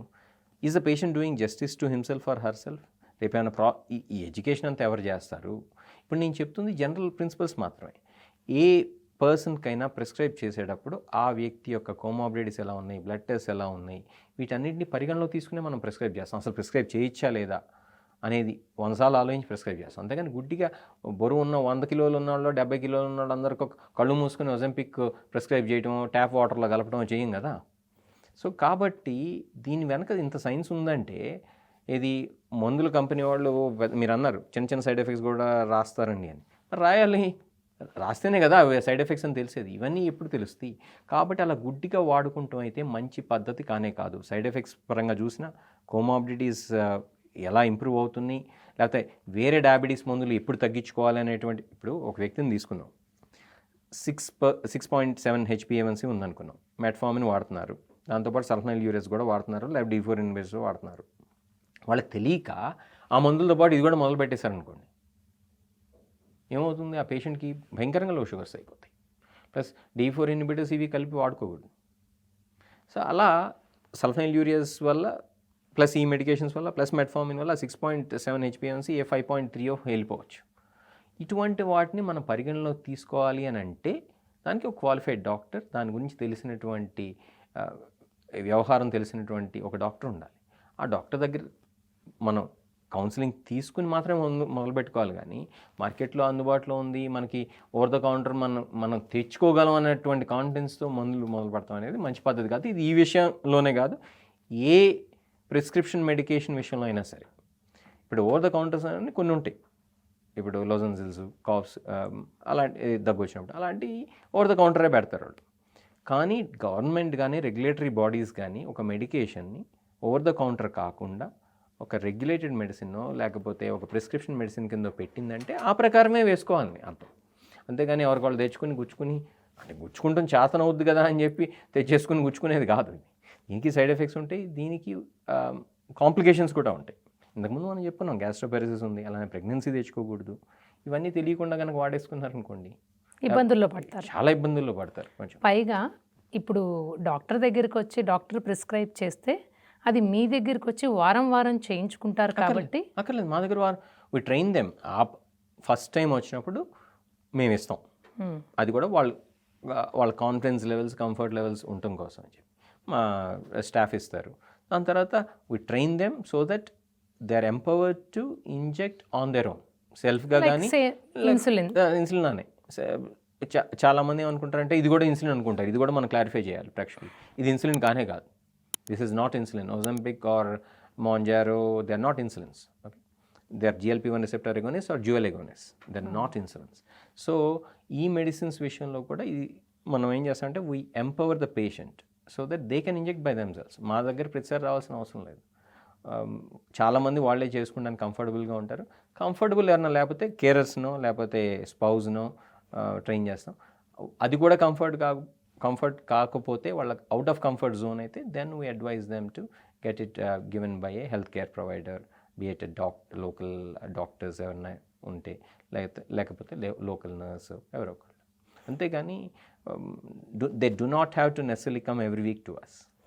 బట్ ఒకవేళ రాకపోయినట్లయితే మీరు ఎలా క్లోజ్గా మానిటర్ చేయగలుగుతారు? సిమ్టమ్స్ కానివ్వండి, లేకపోతే నిజంగా వాళ్ళకి బాగానే వర్క్ అవుతుందా లేదా, ఇవన్నీ మీరు ఎలా ఇది చేస్తారు? Because we train them, we educate them. And ఇంతకుముందు చెప్పుకున్నాం కదా, అసలు బేసిక్స్ నుంచి మొదలు పెడతాం. ఏమండి, ఇంజెక్షన్స్ ఉన్నాయి, వారంకి ఒకసారి ఇంజెక్షన్స్, డైలీ చేసుకునే ఇంజెక్షన్స్ కూడా ఉన్నాయి. సో అంటే ఎగ్జాంపుల్ నేనే చెప్తా, డైలీ చేసుకునేటువంటి ఇంజెక్షన్స్ ఏదైతే ఉన్నాయో, లిరాగ్లూటైడ్ అనేటువంటి ఇంజెక్షన్, దానివల్ల కూడా 5 కిలోల దాకా బరువు తగ్గచ్చు. ఇది ఇంత టైం పీరియడ్లో. ఇది జనరిక్ అయిపోయింది కాబట్టి దీని కాస్ట్ 2000 ఇది నెలకి స్టార్టింగ్ కాస్ట్. కాకపోతే రోజు ఇంజెక్షన్ ఇది చేసుకుంటారా లేదా? రెండోది ఆప్షన్, అంటే డయాబెటీస్ ఉండేటువంటి వాళ్ళ విషయంలో చెప్తున్నాను. లేకపోతే వారంకి ఒకసారి చేసుకునేటువంటి ఇంజెక్షన్ ఉంది, దీని ఖరీదు నెలకి 14,000, ఇది చేసుకుంటారా? ఓకే, లేదు ఇది కాదనుకోండి, మీకు ట్యాబ్లెట్స్ రూపంలో, కొంతమంది ఇంజెక్షన్ అంటేనే భయపడి పారిపోతారు, ట్యాబ్లెట్ రూపంలో ఉంది. ఓకే, దీనివల్ల కూడా బరువు తగ్గుతారు. కాకపోతే మాంజారో అంత బరువు తగ్గరు, దీనివల్ల కూడా 5-6 కిలోలు తగ్గుతారు. కాకపోతే రోజు పొద్దున్నే వేసుకోవాలి, పరగడుపున వేసుకోవాలి ఈ ట్యాబ్లెట్. గంట సేపు ఒక హాఫ్ అన్ అవర్ పాటు మీరేం తినకూడదు, తాగకూడదు, అరగ్లాస్ నీళ్ళతోనే తాగాలి. So we give them options అనమాట. ఈ ఆప్షన్స్లో వారంకి ఒకసారి మేము చేసుకుంటాం అనేవాళ్ళు ఉంటారు. నాకు ఎక్సెస్ వెయిట్ లాస్ కావాలి, నా 14,000 పెద్ద లెక్క కాదనుకునేవాళ్ళు. డైలీ ఇంజెక్షన్ చేసుకుంటానండి, 2,000 నాకు కన్నా నేను పెట్టలేను నెలకు అనుకునేవాళ్ళు ఉంటారు. కొంతమంది ఏమో నాకు ఇంజెక్షన్ అంటే భయం అండి, నేను రోజు ట్యాబ్లెట్ వేసుకుంటానండి అనేవాళ్ళు ఉంటారు. సో ఎవరికి ఏది అవసరమో వాళ్ళకి ఇస్తాం చాయిస్. అక్కడి నుంచి మొదలు పెట్టుకుని సైడ్ ఎఫెక్ట్స్ ఏంటి, కాస్ట్ చెప్తాం, సైడ్ ఎఫెక్ట్స్ చెప్తాం. దాని తర్వాత అసలు కాంట్రా ఇండికేషన్స్ ఉంటే ఆ జోలికే వెళ్ళాం, అది వేరే విషయం. సో అట్లా స్టెప్ బై స్టెప్ చెప్తాం. అంతేగాని వచ్చారు కదా అని చెప్పి ఆర్ఎక్స్ మాంజారో, ఆర్ఎక్స్ ఓజంపిక్, ఆర్ఎక్స్ ఇంకోటి అని చెప్పి రాసే పద్ధతి అయితే రైట్ కాదు. So we see their point of view, patient's choice, and we go by that choice, provided patient's choice is fitting with their real needs, clinical needs. Thank you so much for your time, Ravi Shankar garu. It's a pleasure, Andy. Namaste. This is Anusha signing off.